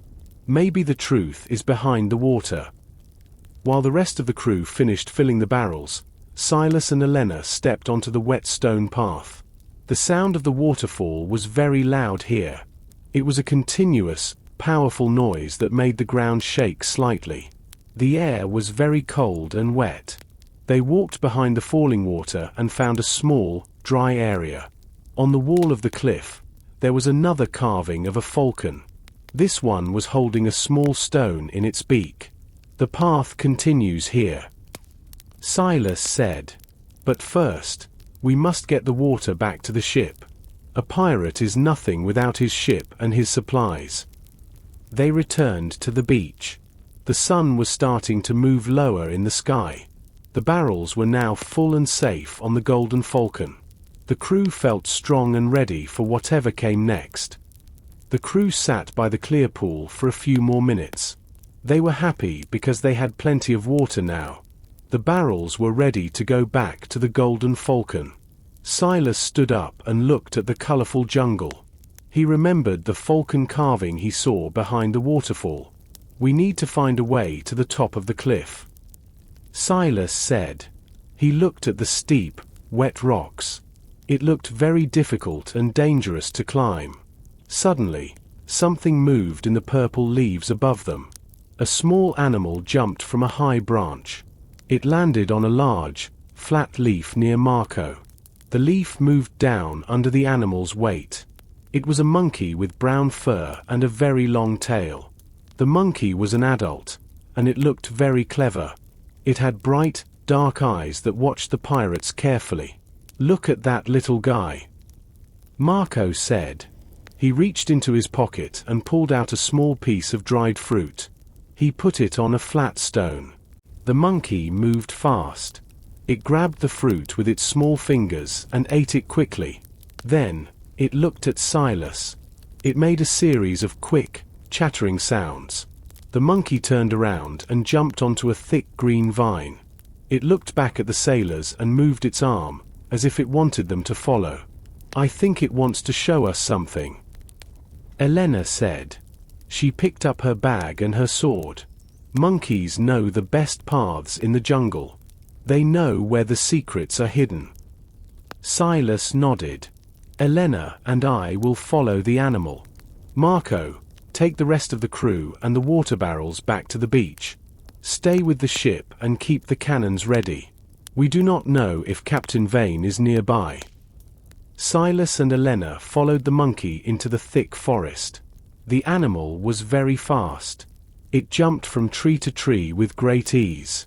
The sound of the monkey moving through the leaves was a constant, light rustling. Silas and Elena had to work hard to keep up. They pushed through tall, orange flowers and stepped over giant, twisting roots. The monkey stopped near a wall of thick, hanging vines. It made more chattering noises and pointed with its small hand toward the leaves. Silas used his hands to move the heavy vines away. Behind the green curtain was a hidden path. It was a set of old stairs made of grey stone. The stairs were covered in green moss, but they were still strong. They led straight up the side of the cliff, away from the wet and slippery waterfall. "This is perfect," Silas said. He touched the old stone. "These stairs lead to the high part of the island.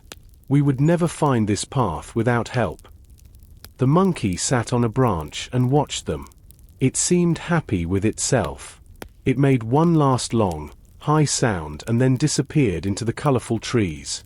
"Thank you, friend," Elena whispered. They began to climb the stone stairs. Each step was a bit high, and their boots made a rhythmic, scraping sound on the old stone. The air became cooler as they went higher. They could see the deep blue ocean and their ship far below in the bay.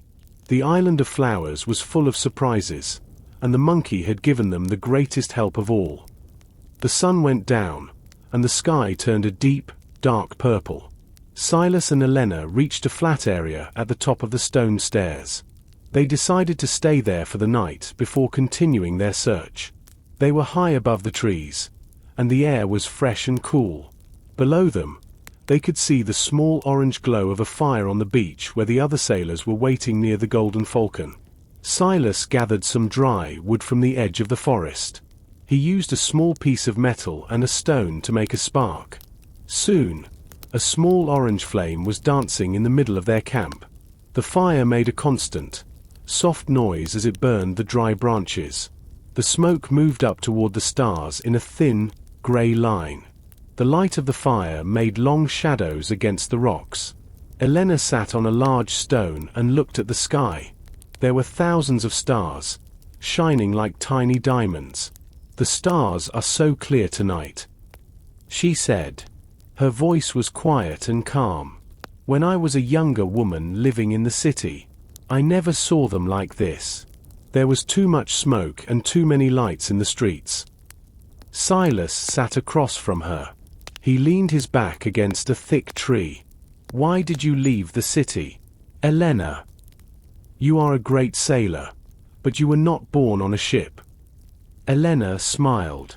It was a soft, thoughtful smile. "My father was a baker. He wanted me to stay in the shop and make bread every day. It was a safe life, but it was a very quiet life. I used to watch the ships in the harbor from the shop window. I wanted to know where they went and what they saw. One night, I just walked away. I joined a merchant ship as a simple worker. I worked hard and I learned everything about the ropes and the wind. I never went back to the bakery." She looked at Silas. "What about you, Captain? Was it always the sea for you?" "My father was Captain Marcus," Silas replied. "He looked into the orange fire. He took me on his ship when I was an adult. He showed me the map of the stars.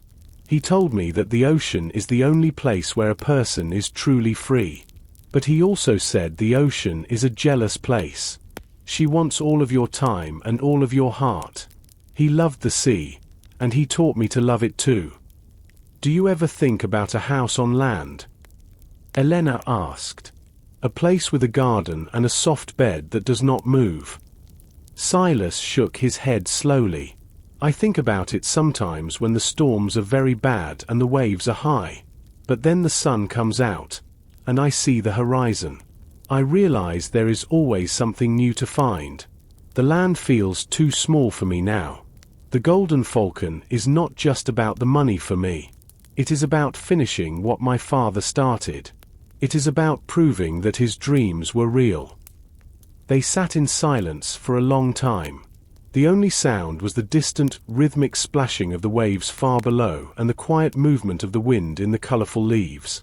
They felt like friends, not just a captain and his first mate. They were two adults who had chosen a difficult life, but they were happy with their choice. "We should sleep," Silas said finally. "Tomorrow, we follow the path the monkey showed us. We are getting closer to the treasure." Elena nodded. She wrapped herself in a thick wool blanket. "Good night, Silas." "Good night, Elena." The fire slowly became smaller. The stars watched over them as they slept on the high cliff of the island of flowers. The morning sun began to rise over the island of flowers. The sky was a mix of bright yellow and soft pink. The light touched the tops of the purple and red trees, making the colors look even more beautiful. Silas and Elena woke up on the high cliff. They felt strong after a night of rest. The air was cool, and the sweet smell of the flowers was still heavy in the air. Silas stood up and walked to the edge of the cliff. From this height, he could see for many miles across the blue ocean. He looked toward the horizon. At first, he saw only the flat, dark water. Then, his eyes caught a small change. A dark shape was moving slowly against the light of the sun. Silas pulled his brass telescope from his leather belt. He held the telescope to his eye and adjusted the lens. His heart sank. Far away, past the opening of the quiet bay, a ship was waiting. It had 3 masts and deep, dark red sails. It was the Serpent. The rival pirate ship looked like a dangerous predator sitting in the water. Silas could see the black flag with the white snake moving in the wind. "He is here, Elena," Silas said. His voice was very serious. Elena joined him at the edge. She took the telescope and looked for herself. "Captain Vane is patient," she said. "He did not follow us into the fog. He waited for the sky to clear, and then he followed our path. He knows we are on this island. He is waiting for us to find the next map piece." Silas added, "He wants us to do the hard work. Then, he will try to take everything when we leave the bay." They looked down at the beach far below. The Golden Falcon sat peacefully in the shallow water. They could see the small figures of the crew moving on the deck. The sailors were cleaning the wood and preparing the ship for the next journey. They did not know that the enemy was watching them from the open sea. "We must warn them," Elena said. "If Vane moves closer, the crew will be trapped in the bay." "We cannot go back down yet," Silas replied. "The third map piece is somewhere near the top of this mountain. If we leave now, we might never find it. But we must work fast." Silas picked up a large, dry branch. He used a piece of white cloth from his bag and tied it to the end of the branch. He stood on the highest rock and began to move the branch back and forth in a specific pattern. This was a silent signal for the crew. On the deck of the Golden Falcon, Marco was looking up at the cliff. He saw the white cloth moving against the green trees. He immediately signaled back with a small mirror. The light of the sun hit the mirror and made a sharp, bright flash. "They see us," Silas said. "They know there is danger. Marco will prepare the cannons and tell the others to stay ready." Silas and Elena turned away from the ocean. They looked toward the center of the island, where the mountain became even higher. The monkey's path was still there, leading into a dark part of the forest. They had to find the third piece of the map before Captain Vane decided to attack. Every minute was important now. The red sails were a reminder that the hunt was no longer a secret. They were being hunted too. On the deck of the Golden Falcon, the mood changed instantly. Marco's mirror flash signaled to the rest of the crew that the enemy was near. The sailors stopped their quiet work and gathered in the center of the ship. They were all adults who had survived many battles, but the name Captain Vane always brought a cold feeling to their hearts. "Listen to me," Maria shouted. Her voice was strong and commanded respect. "The red sails are back. Captain Silas and Elena are still on the mountain, so we must protect the ship. Every man and woman has a job. Move now." The crew exploded into action. There was no laughing or talking now. The only sounds were the heavy movement of ropes. Sarah, the carpenter, went below the deck. She checked the extra wooden planks and the heavy hammers. She needed to be ready to fix any holes if the enemy cannons hit the ship. Maria went to the weapon chest. She opened the heavy lid. Inside, there were many long swords and short blades. She began to hand them to the sailors. The metal of the swords was cold and gray. Each sailor took a stone and began to sharpen their blade. They worked until the edges were thin and dangerous. In the middle of the deck, Thomas and Rico worked on the cannons. They were giant, black tubes made of heavy iron. First, they used long wooden sticks with soft brushes to clean the inside of the cannons. Then, they brought up the heavy black powder from the dark room below. They moved carefully.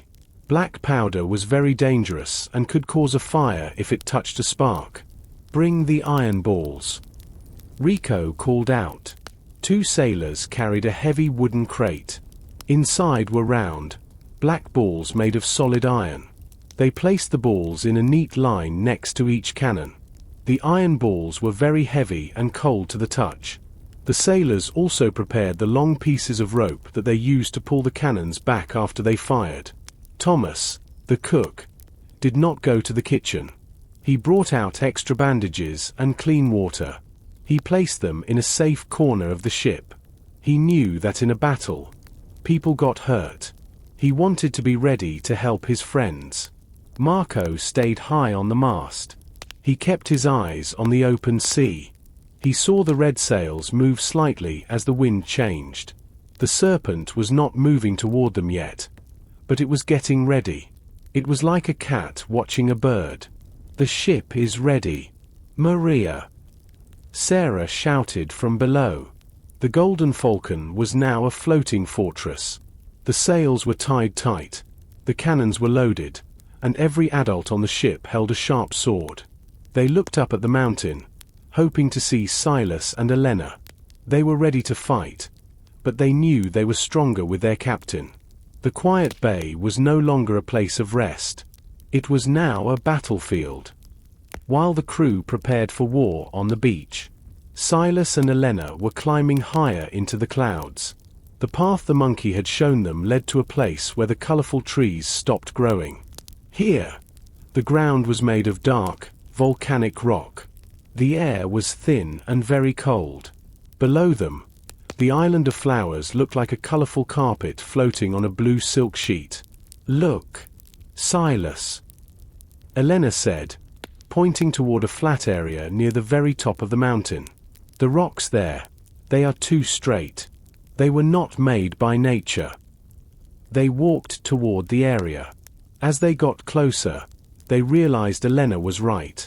It was an ancient temple, but it was partially buried in the mountainside. Giant stone pillars, as thick as the masts of the Golden Falcon, stood in a circle. Most of them were broken, their gray stone covered in yellow lichen. In the center of the circle was a deep, square pool of water. Unlike the waterfall below, this water was perfectly still and dark as ink. Silas opened the second map piece. The map says, "Where the sky meets the earth, the bird drinks from the black mirror. This must be the black mirror." He walked to the edge of the pool. He looked down and saw his own reflection, but the water was so deep he could not see the bottom. On the far side of the pool, there was a small stone altar shaped like a falcon with its wings spread wide. In the center of the bird's chest, there was a square hole. "The silver key," Elena whispered. "Silas, the key we found in the first cave." Silas reached into his leather pouch. He pulled out the bright silver key. The metal caught the sunlight and sent a flash of light across the dark water. He walked around the pool to the altar. He placed the silver key into the square hole. For a moment, nothing happened. Then, a deep, grinding sound echoed through the mountainside. It was the same sound they had heard in the first cave, the sound of heavy machinery made of stone. The dark water in the pool began to move. It spun in a slow, silent circle, creating a whirlpool in the center. Slowly, the water level began to drop. The water drained away into hidden tunnels inside the mountain. As the black mirror vanished, something rose from the center of the pool. It was a small, golden box sitting on a stone pedestal. The box was decorated with blue jewels that looked like the eyes of the sea.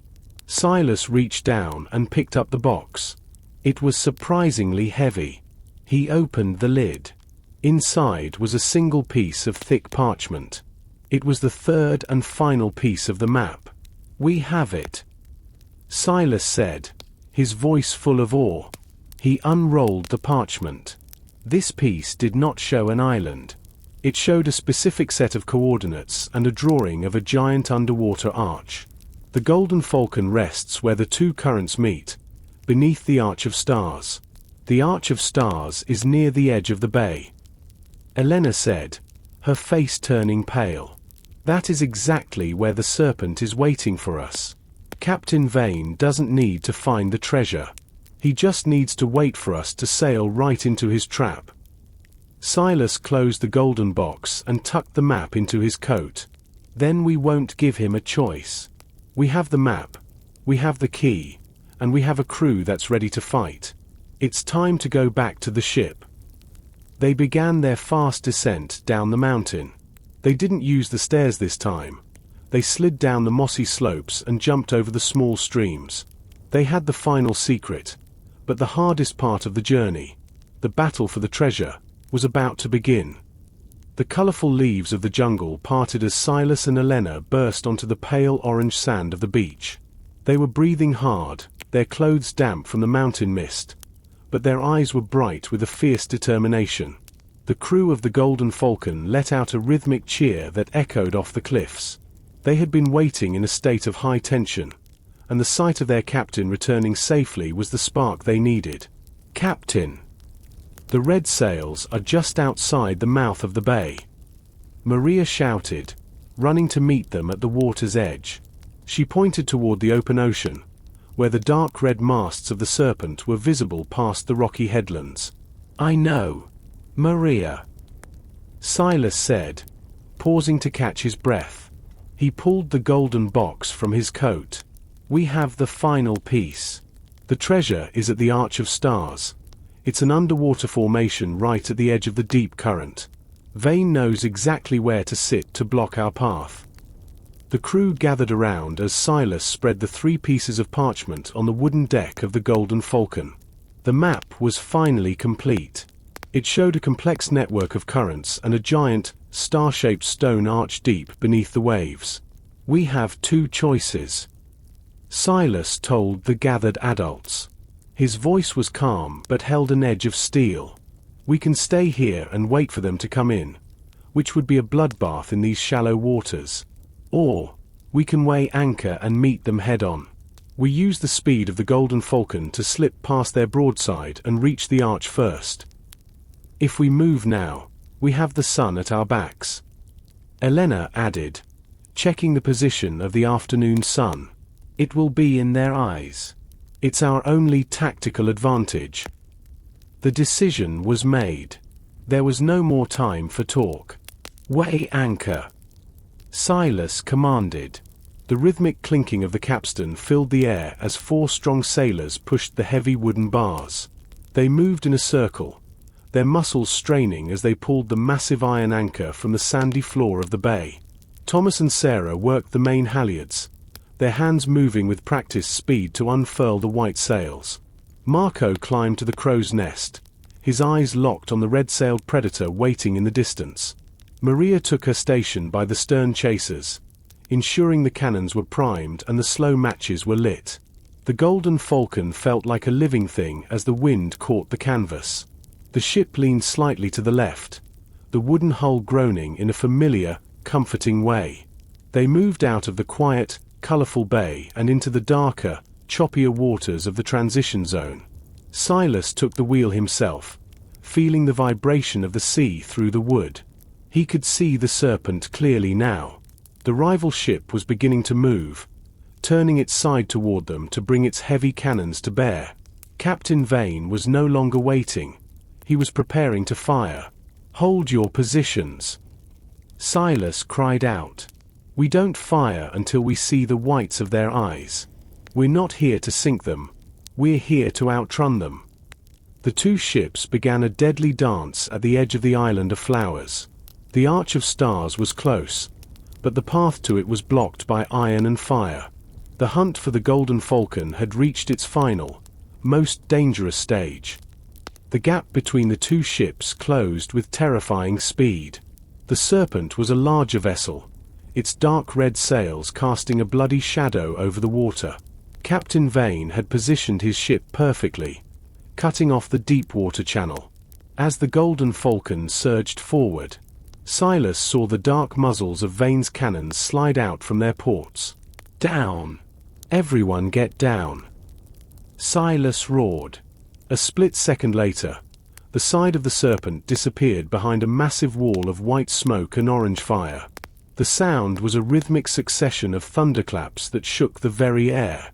The sea around the Golden Falcon erupted in giant pillars of white spray as heavy iron balls missed their mark, but one struck the upper railing with a sickening crunch of splintering oak. "Return fire!" Maria screamed, standing tall despite the chaos. The crew of the Falcon worked like a single, well-oiled machine. They hauled the heavy black cannons back, cleared the smoke, and rammed home the powder and shot. Maria waited until the ship rose on the crest of a wave, timing the shot perfectly. Fire! The Golden Falcon shuddered as its own cannons roared.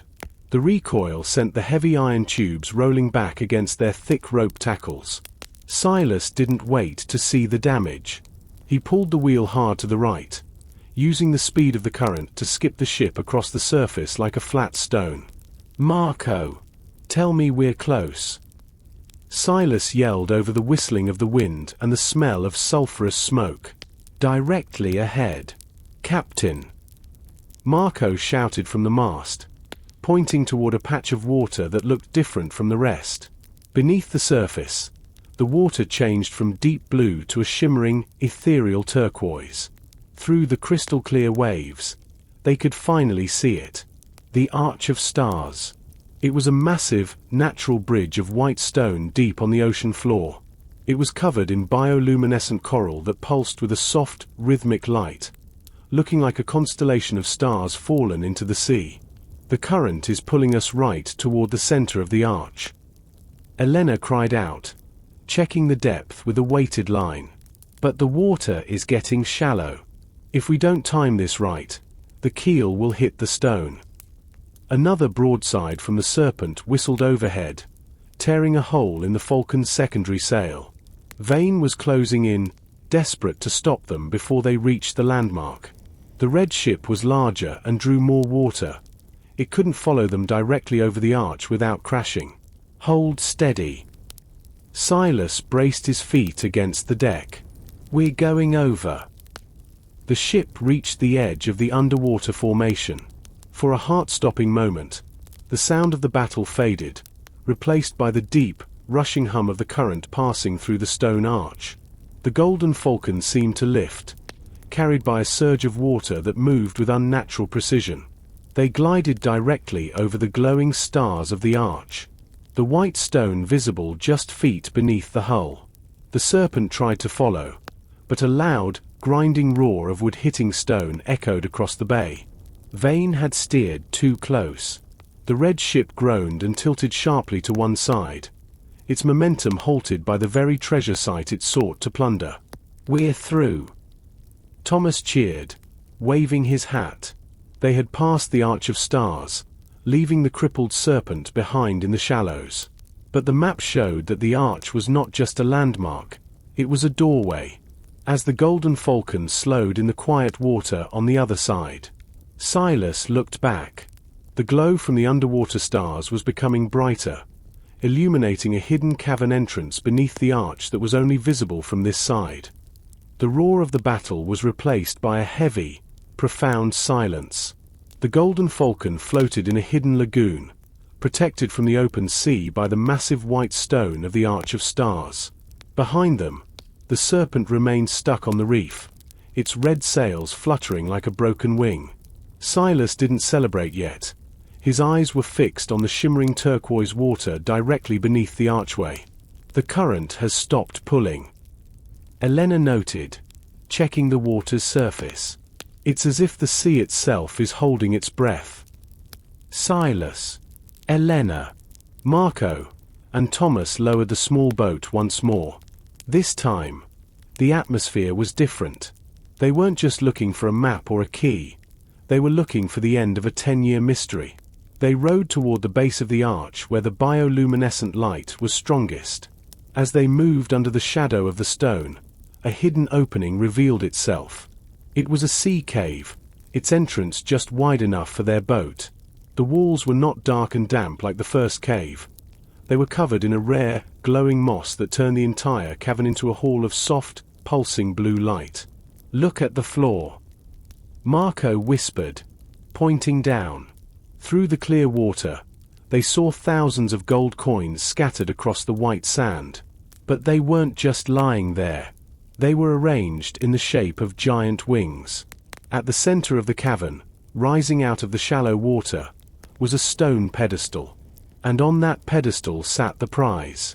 It was a statue of a falcon, made of solid, unpolished gold. It wasn't the gold that made them gasp. However, it was what the falcon was holding. In its talons was a heavy, rusted iron sea chest.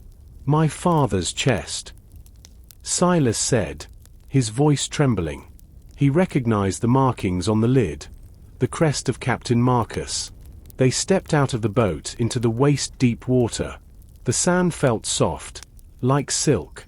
Silas walked to the pedestal and placed his hand on the golden bird. It was warm to the touch, as if it had been sitting in the sun all day. He looked at the iron chest. It was locked with a heavy, silver-plated lock. Silas reached into his pocket and pulled out the silver key. He felt the weight of the moment, the years of searching, the storms, the battles, and his father's legacy. He inserted the key into the lock. It turned with a smooth, rhythmic click. He lifted the lid. The crew expected to see more gold, but instead, they found something far more precious. Inside were hundreds of letters, navigation charts of unknown lands, and a final logbook. On top of the papers sat a small compass made of pure sapphire. "It's not just a treasure of gold," Elena realized, looking at the charts. "It's a treasure of knowledge. These are maps to the lands beyond the Great Fog, places no sailor has ever reached." Silas picked up the logbook. He opened the first page and saw his father's handwriting. "To my son, Silas, if you are reading this, you have proven yourself a true master of the sea. The gold is for your ship, but the maps are for your soul. Go where I could not." The crew stood in the glowing blue light, overwhelmed by the discovery. They had found the Golden Falcon, but they had also found a future. The rival ship was defeated, their barrels were full of water, and they now held the keys to the entire world. "What now, Captain?" Marco asked, his eyes reflecting the blue glow of the cave. Silas looked at the sapphire compass, then back at the entrance where the Golden Falcon waited in the lagoon. "Now," Silas said with a proud smile, "we finish the job. We share the gold with the crew, and then we see where these new maps take us." The blue glow of the sea cave felt like a dream, but the weight of the iron chest in Silas's arms was very real. The crew moved with a rhythmic precision, transferring the golden coins and the precious logbooks into the small boat. Silas looked back one last time at the Golden Falcon statue. It remained on its pedestal, a silent guardian of the secrets they had finally uncovered. As they rowed out of the cavern and back into the bright light of the lagoon, the reality of their situation returned. "The tide is rising," Elena said, her eyes fixed on the mouth of the bay. "In another hour, the water will be deep enough for the serpent to float again. If we don't move now, Vane will be waiting for us at the exit with his remaining cannons." Silas nodded, his face hardening. "We have the treasure, but the journey isn't over until we reach the open sea. Marco, get to the crow's nest. I want to know exactly how many men Vane has on deck. Thomas, Sarah, prepare the stink parts. If they try to board us, we'll give them a face full of smoke." They climbed back onto the Golden Falcon. The crew on deck cheered as they saw the iron chest, but Maria quickly silenced them. "Save the shouting for when we're out of range," she barked. The sailors immediately set to work. The rhythmic thump-thump of feet on the deck and the creak of the pulleys replaced the cheers. They hauled the small boat up and secured the treasure in the captain's cabin under heavy lock and key. Silas took the wheel. He could see the Serpent about half a mile away. The red ship was no longer tilted as sharply. The rising tide was indeed lifting it off the rocks. He could see men crawling over the side, likely checking for damage to the hull. Captain Vane stood on the quarterdeck, his long telescope pointed directly at Silas. Even from this distance, Silas could feel the man's cold, desperate greed. "He won't let us pass quietly," Silas whispered to Elena. "He's lost his chance at the maps, so now he'll just want our lives and our ship. Then we don't give him a straight fight." Elena replied. She pointed to a narrow gap between two jagged rocks near the eastern edge of the arch. "The Needle's Eye. It's a dangerous shortcut. The current is fast and the rocks are sharp. A ship of our size can make it if the pilot is perfect. A ship the size of the Serpent would be ripped to pieces." Silas looked at the narrow gap. The water there was white and angry, moving with a fast, rhythmic splashing against the stone. It was a massive risk. If he missed the turn by even a few feet, the Golden Falcon would sink in minutes. But if he stayed in the main channel, Vane would have a clear broadside shot at them. "It's a gamble, Captain," Maria said, joining them at the wheel. "But I'd rather trust your hands on this wheel than Vane's mercy." Silas gripped the wooden spokes. "All hands to the braces. We're heading for the Needle's Eye. Marco, keep your eyes on the shoals. If you see brown water, scream." The Golden Falcon turned away from the main exit, heading straight for the wall of rock. On the deck of the Serpent, Vane noticed the movement.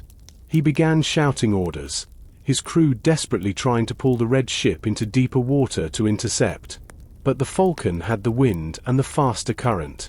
The race for the Needle's Eye had begun, and the prize was no longer just gold, it was survival. The roar of the water at the Needle's Eye was unlike anything Silas had ever heard. It wasn't the deep, rolling boom of the open ocean, but a sharp, frantic hissing as the tide was forced through a gap barely wider than the ship itself. On either side, black, jagged rocks rose like the teeth of a starving beast, slick with moss and white foam. Silas gripped the wheel so hard his knuckles turned white, his eyes locked on the churning center of the channel. "Ready on the braces," Silas bellowed.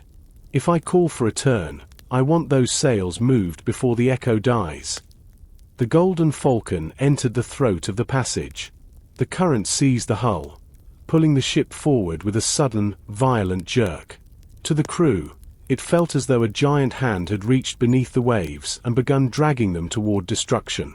Elena stood at the starboard railing, her eyes fixed on the proximity of the stone. 6 feet. 4 feet. She shouted, her voice barely audible over the rhythmic crashing of the waves against the hull. Suddenly, a massive swell, the king wave of the channel, lifted the Falcon high. For a terrifying moment, the ship seemed to hover above the jagged rocks. "Hard to port," Elena screamed. Silas threw his entire weight against the wheel. The ship tilted dangerously, the wooden railing on the left side dipping into the white foam. The sound of stone scraping against the protective copper plating of the hull sent a vibration through the deck that made everyone's teeth rattle. Below deck, Sarah was braced against the ribs of the ship, her ears straining for the sound of wood snapping. "Stay together, you beautiful bird," she whispered, her hands feeling for leaks. She heard the water pressure, but the hull held. The Golden Falcon was built of seasoned oak, and today, that oak was being tested to its limit. Behind them, at the entrance to the eye, the Serpent had slowed. Captain Vane was a greedy man, but he was not a fool. He watched as the Falcon disappeared into the spray of the narrow passage.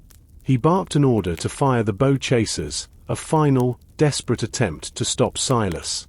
The iron ball whistled through the air, but the chaotic winds of the Needle's Eye caught it, sending it splashing harmlessly into the rocks. "We're through the pinch," Marco yelled from above. The pressure of the channel suddenly released. The Golden Falcon shot out of the passage like a cork from a bottle, entering the deep, calm blue of the outer sea. The transition was so sudden that several sailors fell to the deck. Silas let out a long, shaky breath, his muscles finally beginning to relax. He looked back and saw the needle's eye receding, a wall of white water that no sane sailor would ever attempt again. "Check the hull, Sarah. Maria, get a count of our remaining powder," Silas ordered. Though his voice was softer now, he turned to Elena, who was wiping spray from her face. "That was the finest bit of navigating I've ever seen, Elena."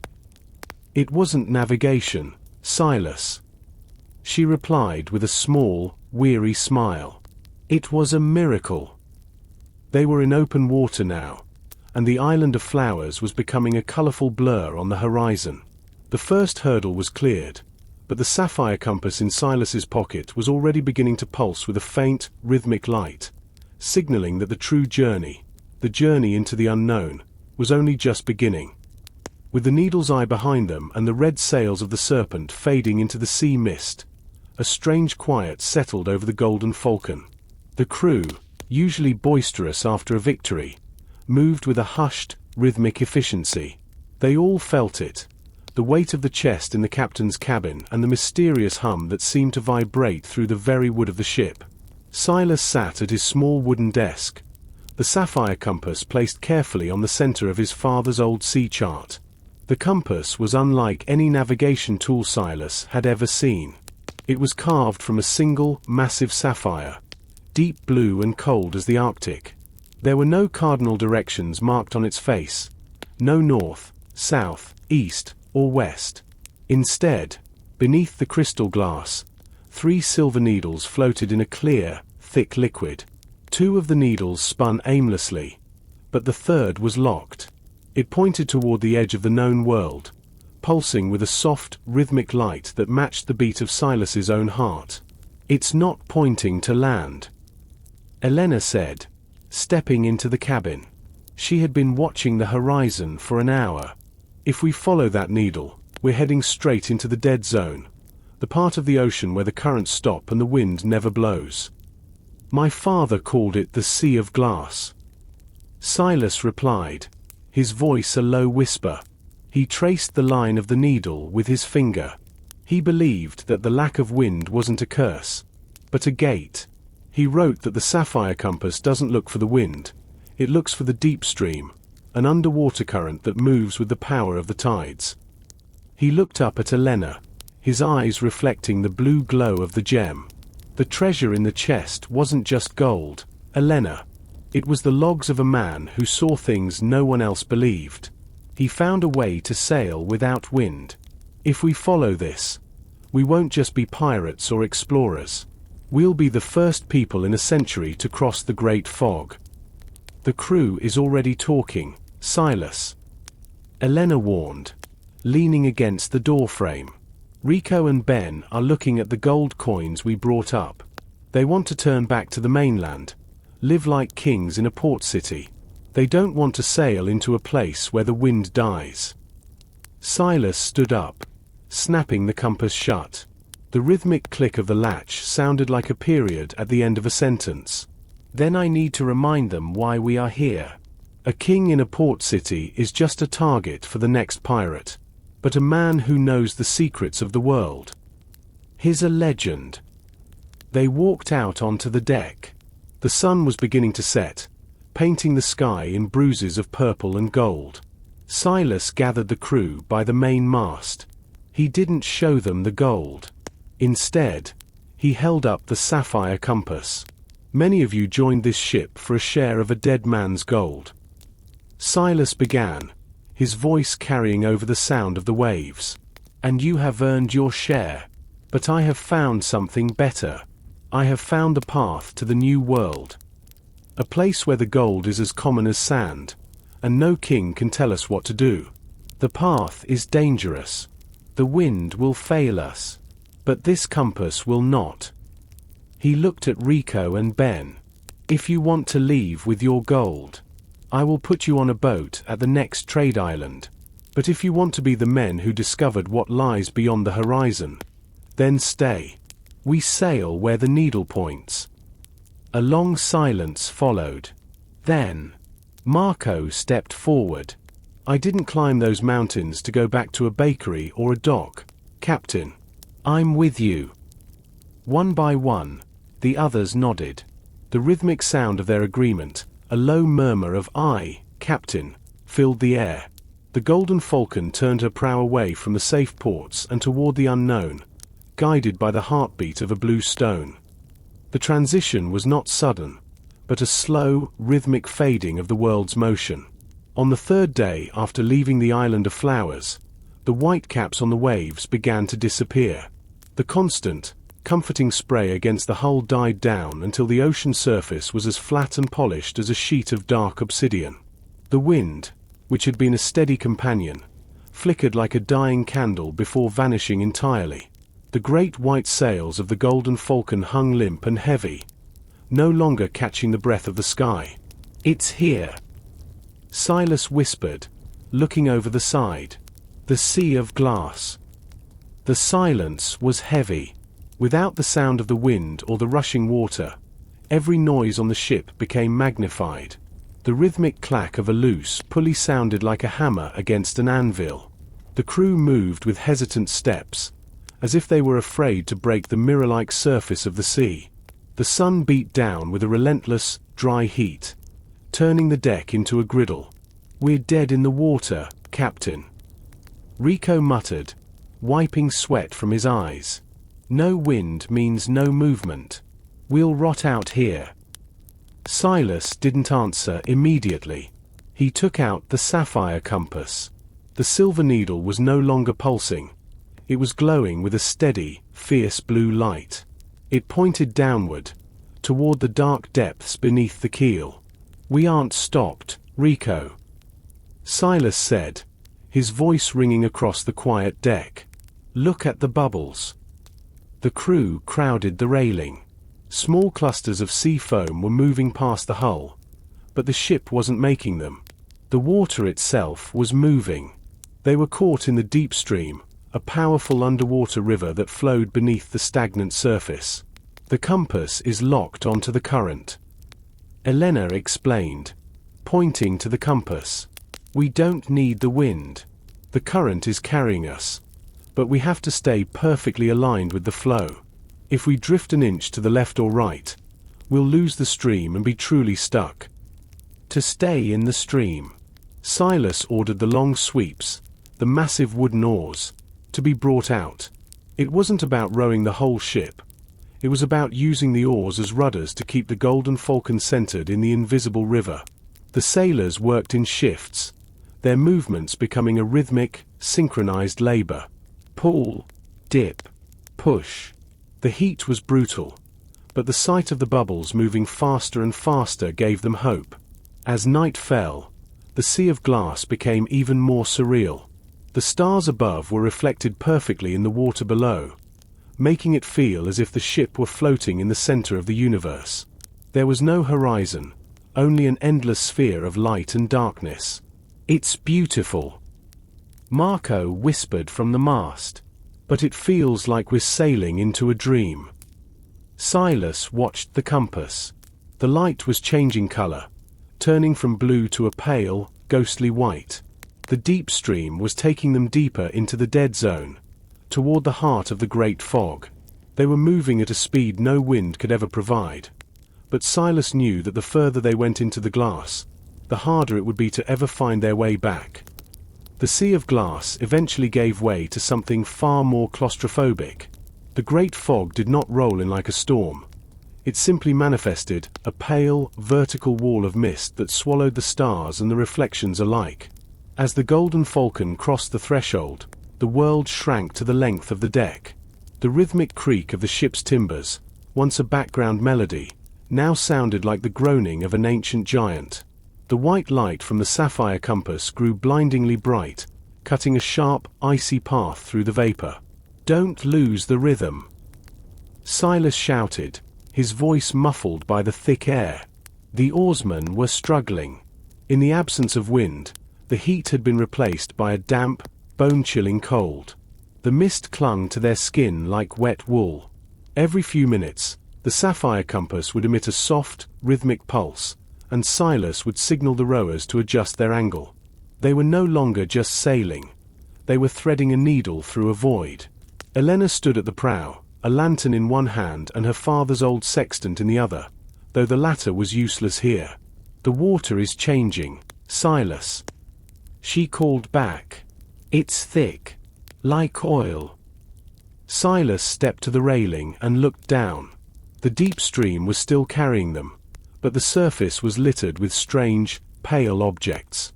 At first, they looked like white stones, but as the ship drifted closer, the crew realized they were bones, massive, bleached ribs and skulls of creatures that hadn't seen the sun in centuries. This was the graveyard of the unworthy, a place where ships that lacked the sapphire compass were eventually claimed by the stillness. Log entry: Day 14 of the silence. The crew is beginning to see things in the mist. Marco swears he saw a city made of pearl. Thomas claims he heard his mother calling from the depths. The fog doesn't just hide the world. It fills the silence with our own fears. We must keep moving. If we stop, we become part of the white landscape. The psychological toll was mounting. To break the oppressive quiet, Silas ordered the crew to sing. It wasn't a song of joy, but a rhythmic work chant, a heavy beat to keep the oars moving and their minds anchored to the present. The sound of 20 adults chanting in unison pushed back the fog for a few feet, creating a small bubble of humanity in the white desert. Suddenly, the sapphire compass let out a high-pitched, metallic ring. The white light turned a sudden, violent crimson. "Something is ahead," Marco screamed from the crow's nest. A dark shape loomed in the mist. It wasn't a rock or an island. It was a ship, twice the size of the Golden Falcon, floating perfectly still.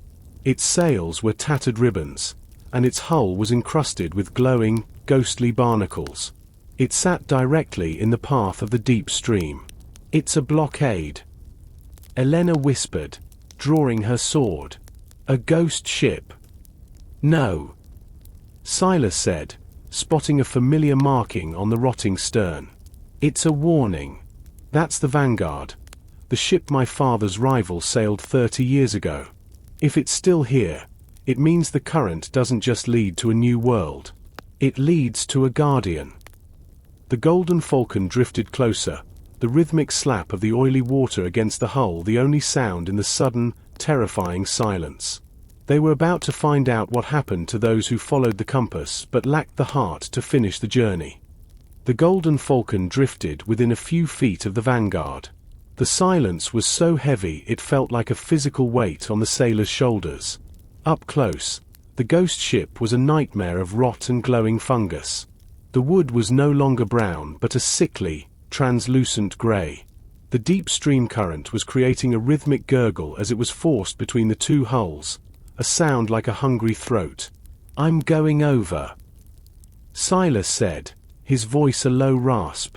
"Elena, Maria, with me. The rest of you, keep the cannons aimed at her waterline. If anything moves that doesn't look human, sink her." They threw grappling hooks. The rhythmic iron hitting the Vanguard's rotted railing felt like a sacrilege in the quiet. Silas swung across first, his boots hitting the deck with a muffled, hollow thud. The wood beneath him felt soft, like wet paper. He held the sapphire compass out in front of him.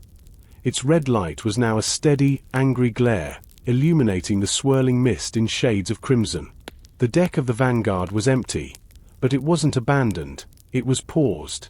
A half-eaten meal sat on a table in the galley, the bread turned to stone. A set of playing cards lay scattered near the mainmast, as if the players had simply evaporated in the middle of a hand. There were no signs of a struggle, no blood, and most terrifyingly, no bodies. "Where did they go, Silas?" Elena whispered, her hand never leaving the hilt of her sword. "A crew of 80 men doesn't just vanish into thin air." "They didn't vanish," Maria said, pointing toward the stern. They went down. She was looking at the great wheel. Tied to the spokes was a series of heavy iron chains that disappeared into the dark, oily water of the sea of glass. The chains were moving. They were vibrating with a fast, rhythmic shudder, as if something deep below was pulling on them. Silas followed the chains to the captain's quarters. The door was locked, but the wood was so decayed that Silas simply pushed his shoulder against it, and the frame disintegrated. Inside, the red light of the compass reflected off a massive, bronze mechanism bolted to the floor. It looked like an oversized clock combined with a naval winch. It was the source of the vibration. On the desk lay the final log of Captain Halloway, his father's old rival. Silas picked it up. The paper was damp but readable. October 14th. The compass has turned red. We have reached the gate of the moor. The current here does not move forward. It moves in a circle. To break the loop, one must anchor the stream. I am sending the men down in the diving bell. They say they see a lever made of star metal. May God have mercy on us if we wake the sleeper. The sleeper?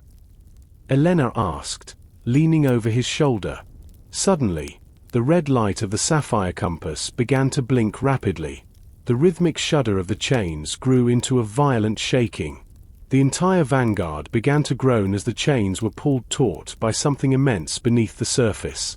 "Get back to the Falcon!" Silas yelled. "The loop is breaking." As they scrambled back across the gap, the water around the vanguard began to boil with white foam. A massive, dark shape, far larger than any whale, moved beneath the oily surface. The ghost ship wasn't an obstacle. It was an anchor. And whatever was on the other end of those chains was finally waking up. The vanguard did not sink like a normal ship. It was dragged into the depths with a violent, rhythmic lurching, as if a giant hand were reeling in a fishing line. As the ghost ship's stern rose high into the white mist, the oily water of the sea of glass began to spin. What had been a flat, motionless mirror was now a massive, frothing vortex. The Golden Falcon was caught in the outer rim of this sudden whirlpool, the wooden hull screaming as it was tilted toward the center of the drain. "All hands to the oars! Row for your lives!" Silas bellowed, his voice cracking with the strain. The sailors didn't need to be told twice. They threw themselves onto the long sweeps, their muscles bulging as they fought the inward pull of the moor. The rhythmic movement of the oars was the only thing keeping them from being sucked into the abyss along with the rotting remains of the vanguard. Suddenly, the red light of the sapphire compass shifted. It stopped blinking and emitted a single, continuous beam of crimson light that shot straight down into the center of the whirlpool. Below the surface, something massive and ancient began to rise. It wasn't a beast of flesh and bone, but a colossal structure of living stone and bioluminescent coral. This was the moor, the gatekeeper of the deep stream. It looked like a giant, underwater eye made of obsidian, and as it opened, the whirlpool intensified. "Captain!" "The chains!"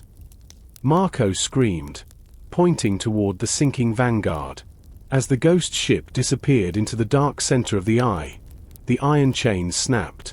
The release of tension sent a massive shockwave through the water, a rhythmic thumping that nearly threw the Golden Falcon onto its side.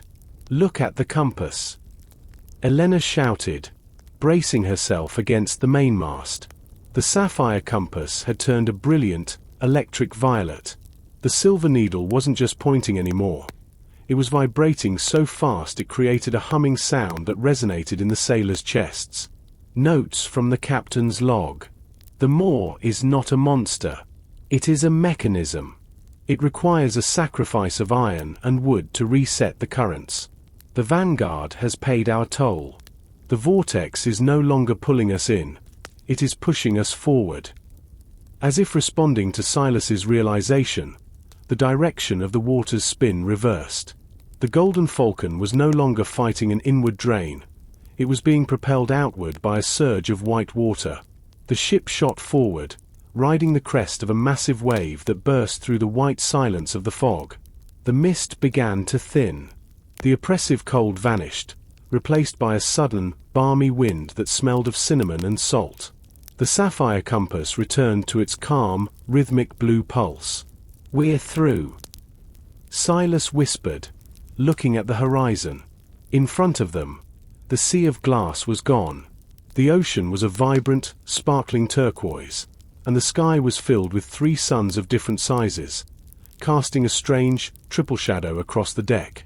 They had crossed the great fog, and the world they had entered was nothing like the one they had left behind.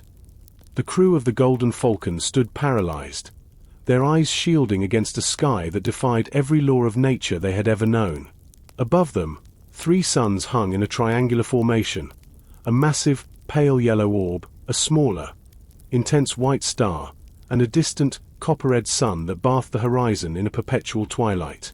The light was not harsh, but it was complex, creating a rhythmic overlapping of shadows on the deck that made every sailor feel as though they were being followed by 2 ghostly versions of themselves.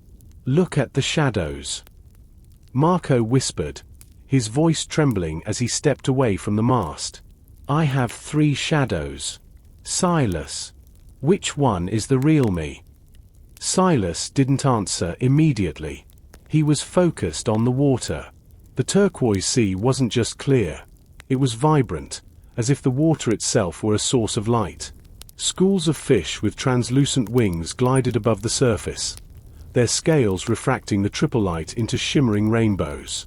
The air was thick and sweet, carrying the scent of unknown spices and ozone. Elena joined Silas at the wheel, her face illuminated by the copper glow. "The sapphire compass has gone quiet, Silas. The needle isn't pulsing anymore. It's just floating." Silas took the compass from his pocket. It was true.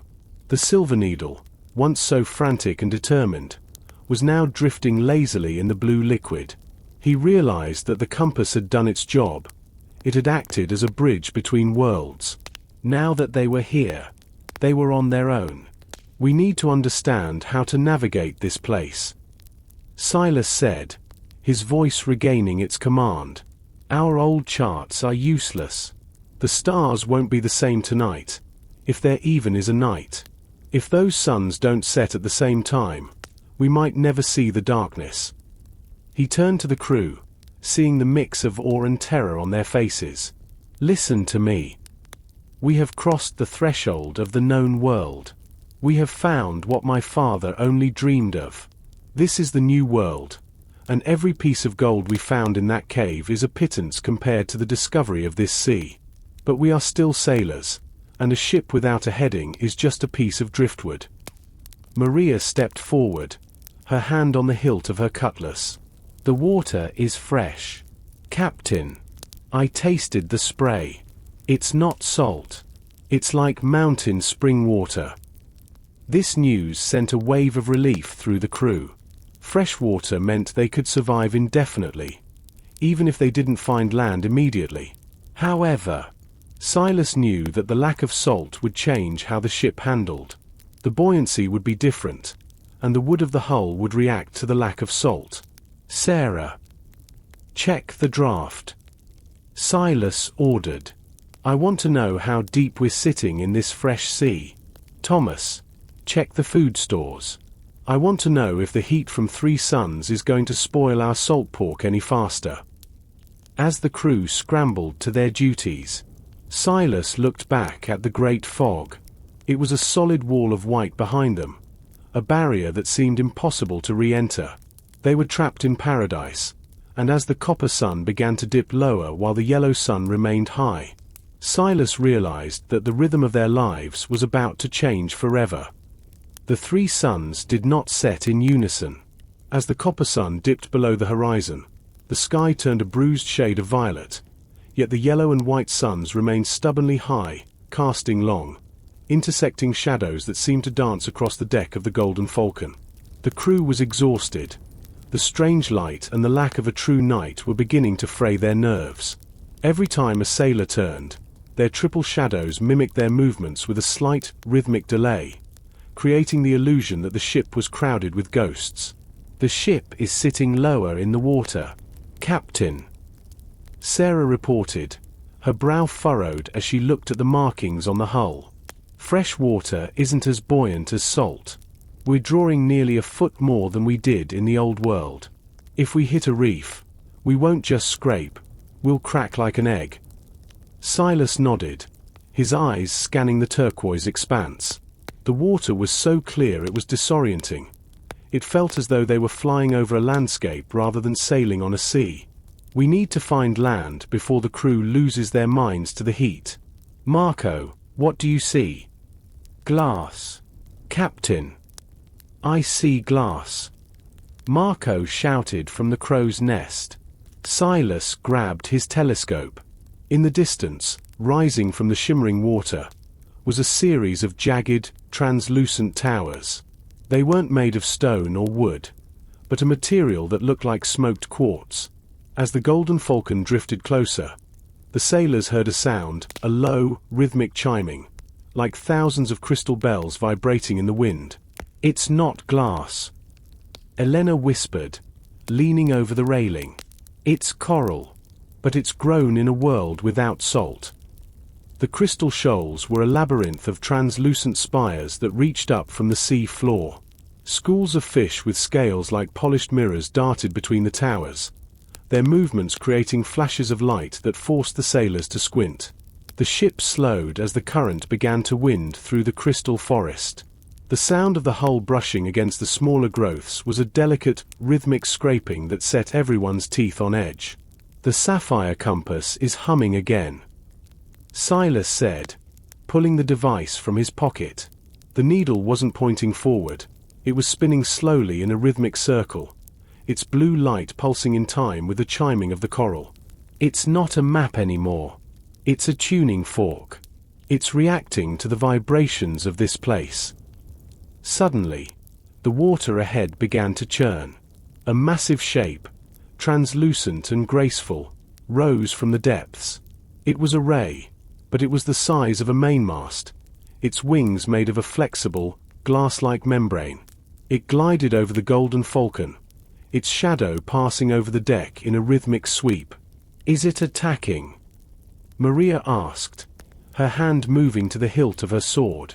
No. Silas said, watching the creature. It's curious. Look at its eyes. The creature's eyes were large, glowing orbs that reflected the three suns. It circled the ship once, its wings making a soft, rhythmic movement in the sweet air, before diving back into the crystal shoals. As it submerged, it left behind a trail of glowing bubbles that pointed toward a break in the crystal towers. Follow it, Silas ordered. That creature knows where the deep water is. And if there's a creature that large, there's an island nearby that can support it.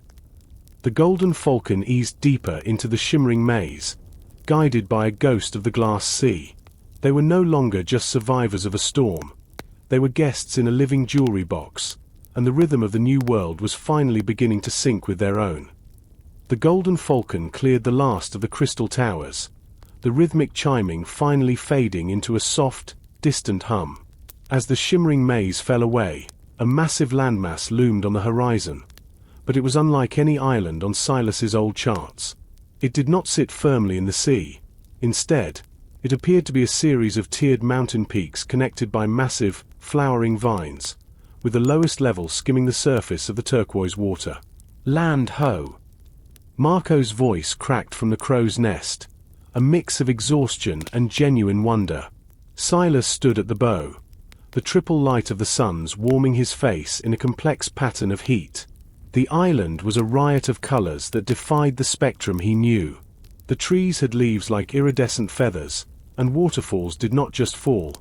They drifted upward in slow, rhythmic spirals, caught in some local defiance of gravity.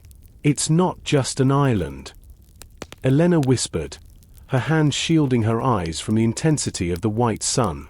It's a living system. Look at the base. Silas. At the water's edge, massive, root-like structures moved with a slow, rhythmic pulsing. They seemed to be drinking from the freshwater sea, acting as living pumps and anchors for the floating peaks above. The air here was even sweeter than before, thick with the scent of blooming jasmine and something sharp and metallic, like the ozone of a summer storm. Captain's log. Entry 40. We have reached the floating gardens. The sapphire compass is no longer spinning or pulsing. It has turned a deep, solid gold. The needle points firmly to the highest peak, where a structure of white stone glimmers in the triple noon. My father's hidden maps spoke of a city of the suns. I believe we are looking at its outskirts. Silas ordered the crew to drop the secondary anchor. Because the water was fresh and the ship sat lower, they had to be careful not to get too close to the pulsing roots. The rhythmic splash of the anchor hitting the water felt like a formal announcement of their arrival to this new world. Maria, take a shore party. Silas commanded, his voice regaining its sharp authority. We need to know if the fruit is edible and if those roots are hostile. Sarah, stay with the ship. If the tide shifts or the island itself begins to move, I want the sails ready in a heartbeat. The crew moved with a renewed energy. The heavy, stagnant fear of the sea of glass was replaced by the primal thrill of the hunt. They lowered the small boat, the rhythmic movement of the ropes and pulleys sounding almost cheerful in the bright light. As Silas stepped into the boat, the sapphire compass in his pocket grew warm against his leg. It wasn't just a guide anymore. It felt like a key, and the lock was somewhere up in those floating heights. The rowers took their places, their oars hitting the turquoise water with a rhythmic movement. They headed toward the nearest route, a massive, mossy pillar that smelled of wet earth and ancient secrets. The new world was no longer a distant dream. It was beneath their boots. The small boat touched the side of the massive, mossy pillar with a soft, rhythmic thump. As Silas stepped out, the ground gave slightly under his weight. It wasn't stone or sand, but a dense, fibrous material that felt like the skin of a giant fruit. The air was thick with the scent of crushed mint and warm earth. Every few seconds, a low-frequency vibration hummed through the soles of his boots, the rhythmic heartbeat of the island itself. Keep your weapons sheathed, Silas ordered, his voice hushed. We are guests here, not invaders. The shore party, consisting of Elena, Maria, and 2 other sailors, moved cautiously inland. They were surrounded by plants that seemed to defy the laws of biology. Flowers the size of wagon wheels turned their heads in a rhythmic sweep, following the movement of the white sun. Small, hexapedal creatures with shells like polished brass scurried through the undergrowth, their movements making a sound like clockwork gears. Captain, look at this, Maria said, pointing to a cluster of glowing, orange orbs hanging from a vine. They were sun fruits, translucent and filled with a liquid that shimmered like liquid gold. Elena carefully sliced one open with her small knife. Instead of seeds, the center contained a single, glowing crystal that pulsed in time with the island's heartbeat. She tasted the pulp. It's sweeter than any honey in the old world, she whispered.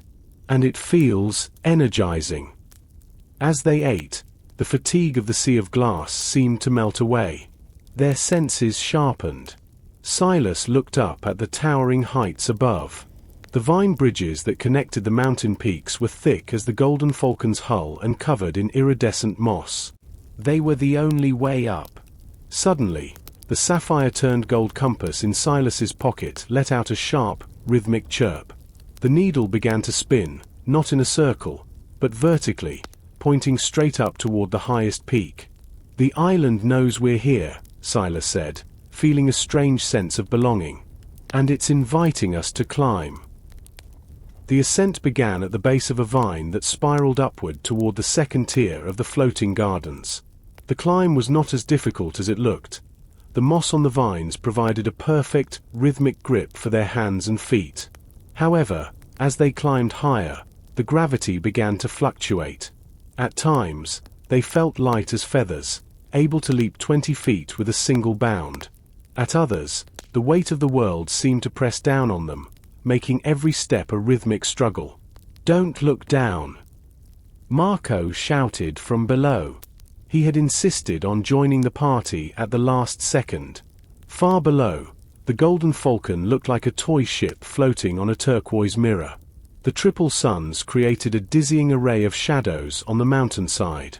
As they reached the first bridge, a horizontal vine connecting two peaks, they encountered a phenomenon the maps had never mentioned: the gravity wells.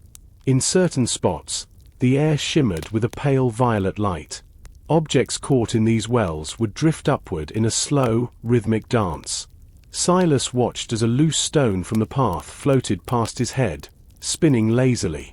"We have to jump the gaps," Elena said, her eyes fixed on the next peak. "When the violet light pulses, the gravity will lift us across." They waited, timing their movements to the rhythmic breathing of the island. One by one, they leaped into the air. For a heart-stopping moment, they were weightless, soaring over an abyss that seemed to go on forever. The sensation was exhilarating, a total release from the burdens of the sea. As they landed on the second tier, the vegetation changed. The trees here were taller, their leaves made of a thin, metallic foil that rang like chimes in the wind. In the center of the grove stood a statue made of the same white stone they had seen from the sea. It was a man, holding a compass exactly like the one in Silas's pocket. "He was here," Silas whispered, touching the cool stone. "My father was here." The statue wasn't just a monument. It was a marker. As Silas touched the stone, the golden needle in his compass locked toward the north, or whatever north meant in this world. But their progress was halted by the appearance of the sentinels.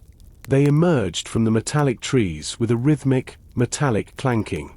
They were tall, slender figures constructed of copper and glass, their internal gears visible through translucent chests. They didn't have faces, only glowing blue orbs where eyes should be. They didn't carry swords, but their hands ended in long, sharp needles that hummed with electricity. "Steady," Silas warned, his hand on the hilt of his sword but not drawing it. "They're guardians, not hunters." The sentinels formed a circle around the shore party. They moved with a synchronized, rhythmic precision that was both beautiful and terrifying.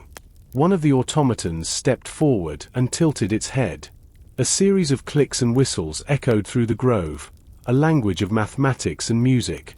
Silas took out the golden compass and held it high. The blue eyes of the sentinel pulsed in response. It reached out a copper hand and touched the compass. A jolt of energy shot through Silas, and for a split second, he saw the history of the New World, a civilization of light that had retreated to the skies to escape a great darkness. The sentinels stepped aside, bowing in a rhythmic sweep of their mechanical limbs. They pointed toward a hidden staircase carved into the very side of the highest peak. The path was open. "They recognize the key," Elena said, her voice filled with awe. "We're not just explorers anymore, Silas. We're the heirs." The staircase led them through a layer of clouds that tasted like citrus and spice. As they emerged on the other side, the City of the Suns was revealed in all its glory. It was a metropolis of white marble and gold, built into the very apex of the mountain. Buildings spiraled upward like the horns of legendary beasts, their windows made of stained glass that captured the light of all three suns. The city was not silent. It hummed with a constant, rhythmic energy.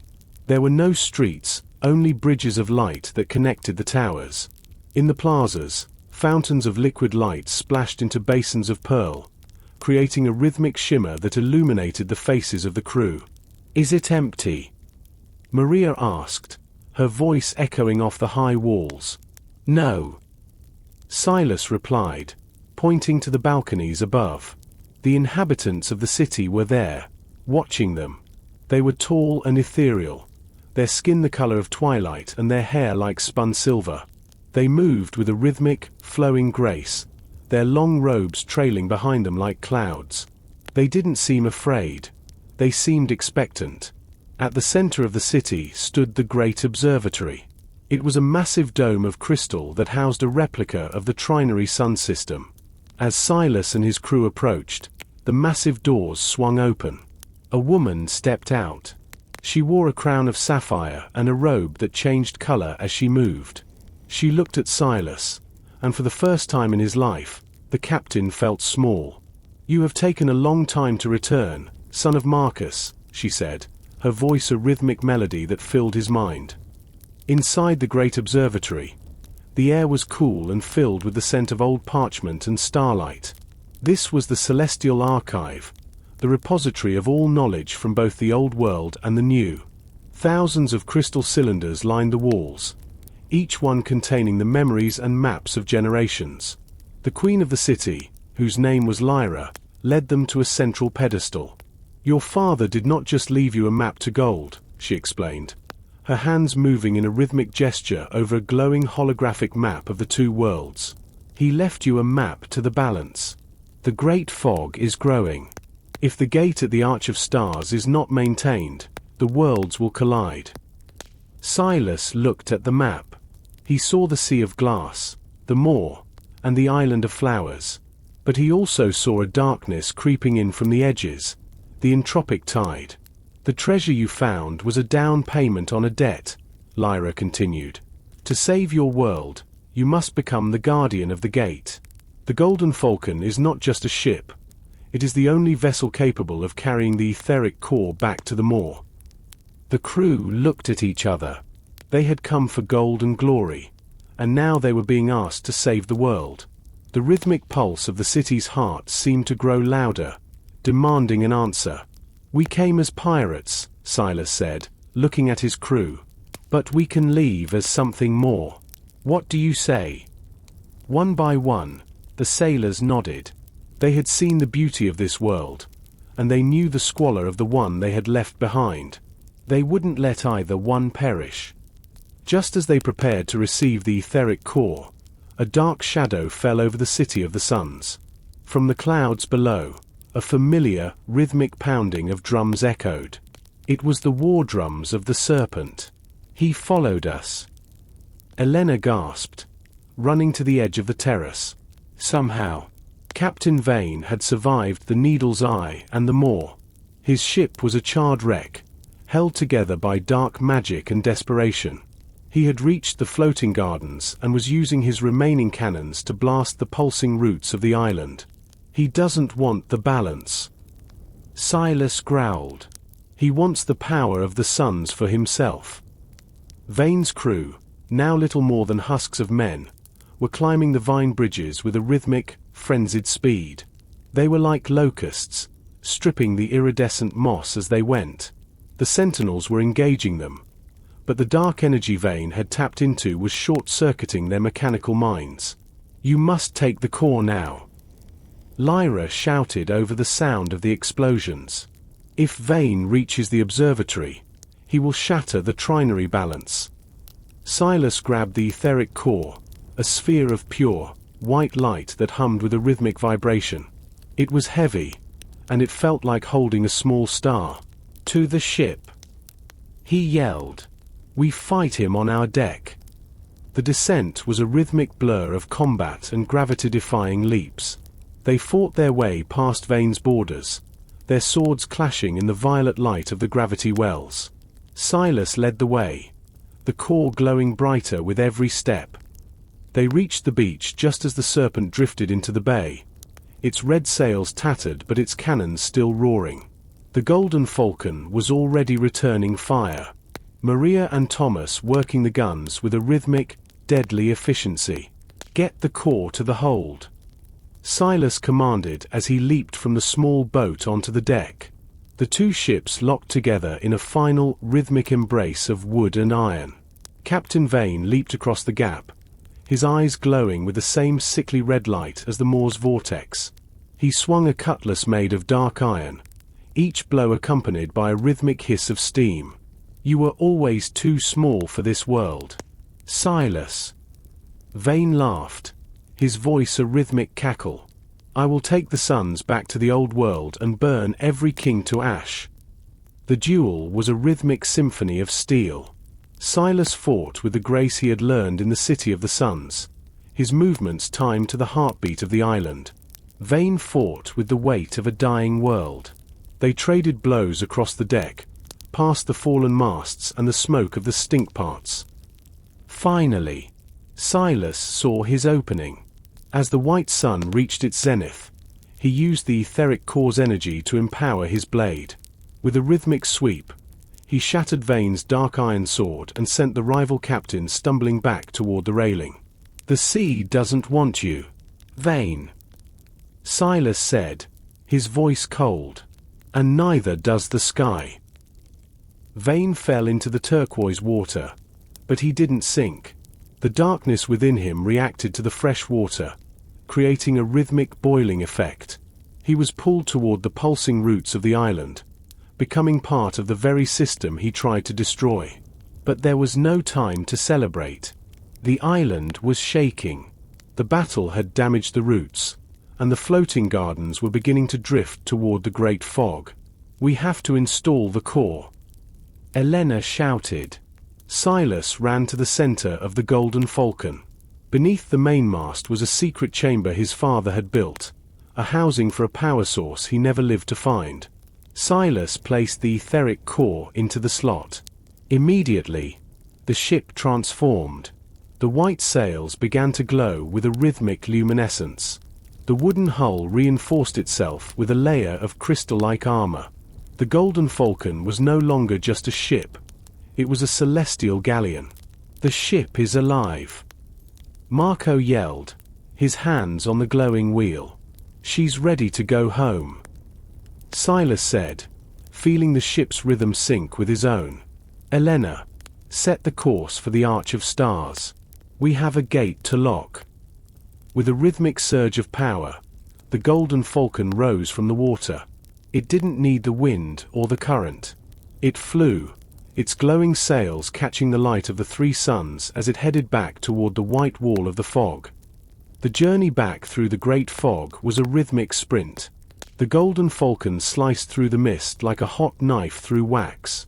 They reached the moor just as the vortex was beginning to expand, its rhythmic pull threatening to swallow both worlds.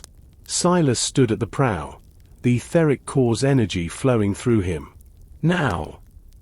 he cried. He channeled the power of the trinary suns into the sapphire compass. A beam of pure, white light shot out, hitting the center of the moor's obsidian eye. The effect was a rhythmic implosion. The vortex collapsed in on itself, sealing the rift between the new world and the old. The sea of glass shattered. The great fog dissipated into a gentle morning mist. The Golden Falcon settled back onto the salty waves of the home ocean, its glowing armor fading back into seasoned oak. The silence that followed was peaceful. The three suns were gone, replaced by the single, familiar yellow sun setting over the horizon. But Silas could still feel the rhythmic hum of the core in the ship's timbers. The gate was closed, but the connection remained. "We did it," Elena whispered, leaning against him. "We did." Silas agreed. "But we can't stay here. We have maps to places this world hasn't seen in 1,000 years." The Golden Falcon sailed back into the harbor of the Blue Island. The people gathered on the docks, expecting to see a ship battered by the sea. Instead, they saw a vessel that looked as if it had been dipped in starlight. Silas and his crew stepped onto the wooden pier. They didn't bring chests of gold, though they had plenty. They brought seeds that grew into glowing flowers, fruits that healed the sick, and maps that showed the true shape of the universe. The Golden Falcon was no longer just a legend of a lost treasure. It was the name of a new era. Silas stayed the captain, but his mission had changed. He wasn't a hunter anymore. He was a bridge. As the moon rose, a single, silver moon, Silas sat on the deck of his ship and looked at the stars. He knew that somewhere beyond the fog, the three suns were still shining. He knew that the sentinels were still guarding the city of the suns. And he knew that whenever the world needed him, the rhythmic heartbeat of the Golden Falcon would call him back to the sea. The hunt was over. The journey had just begun.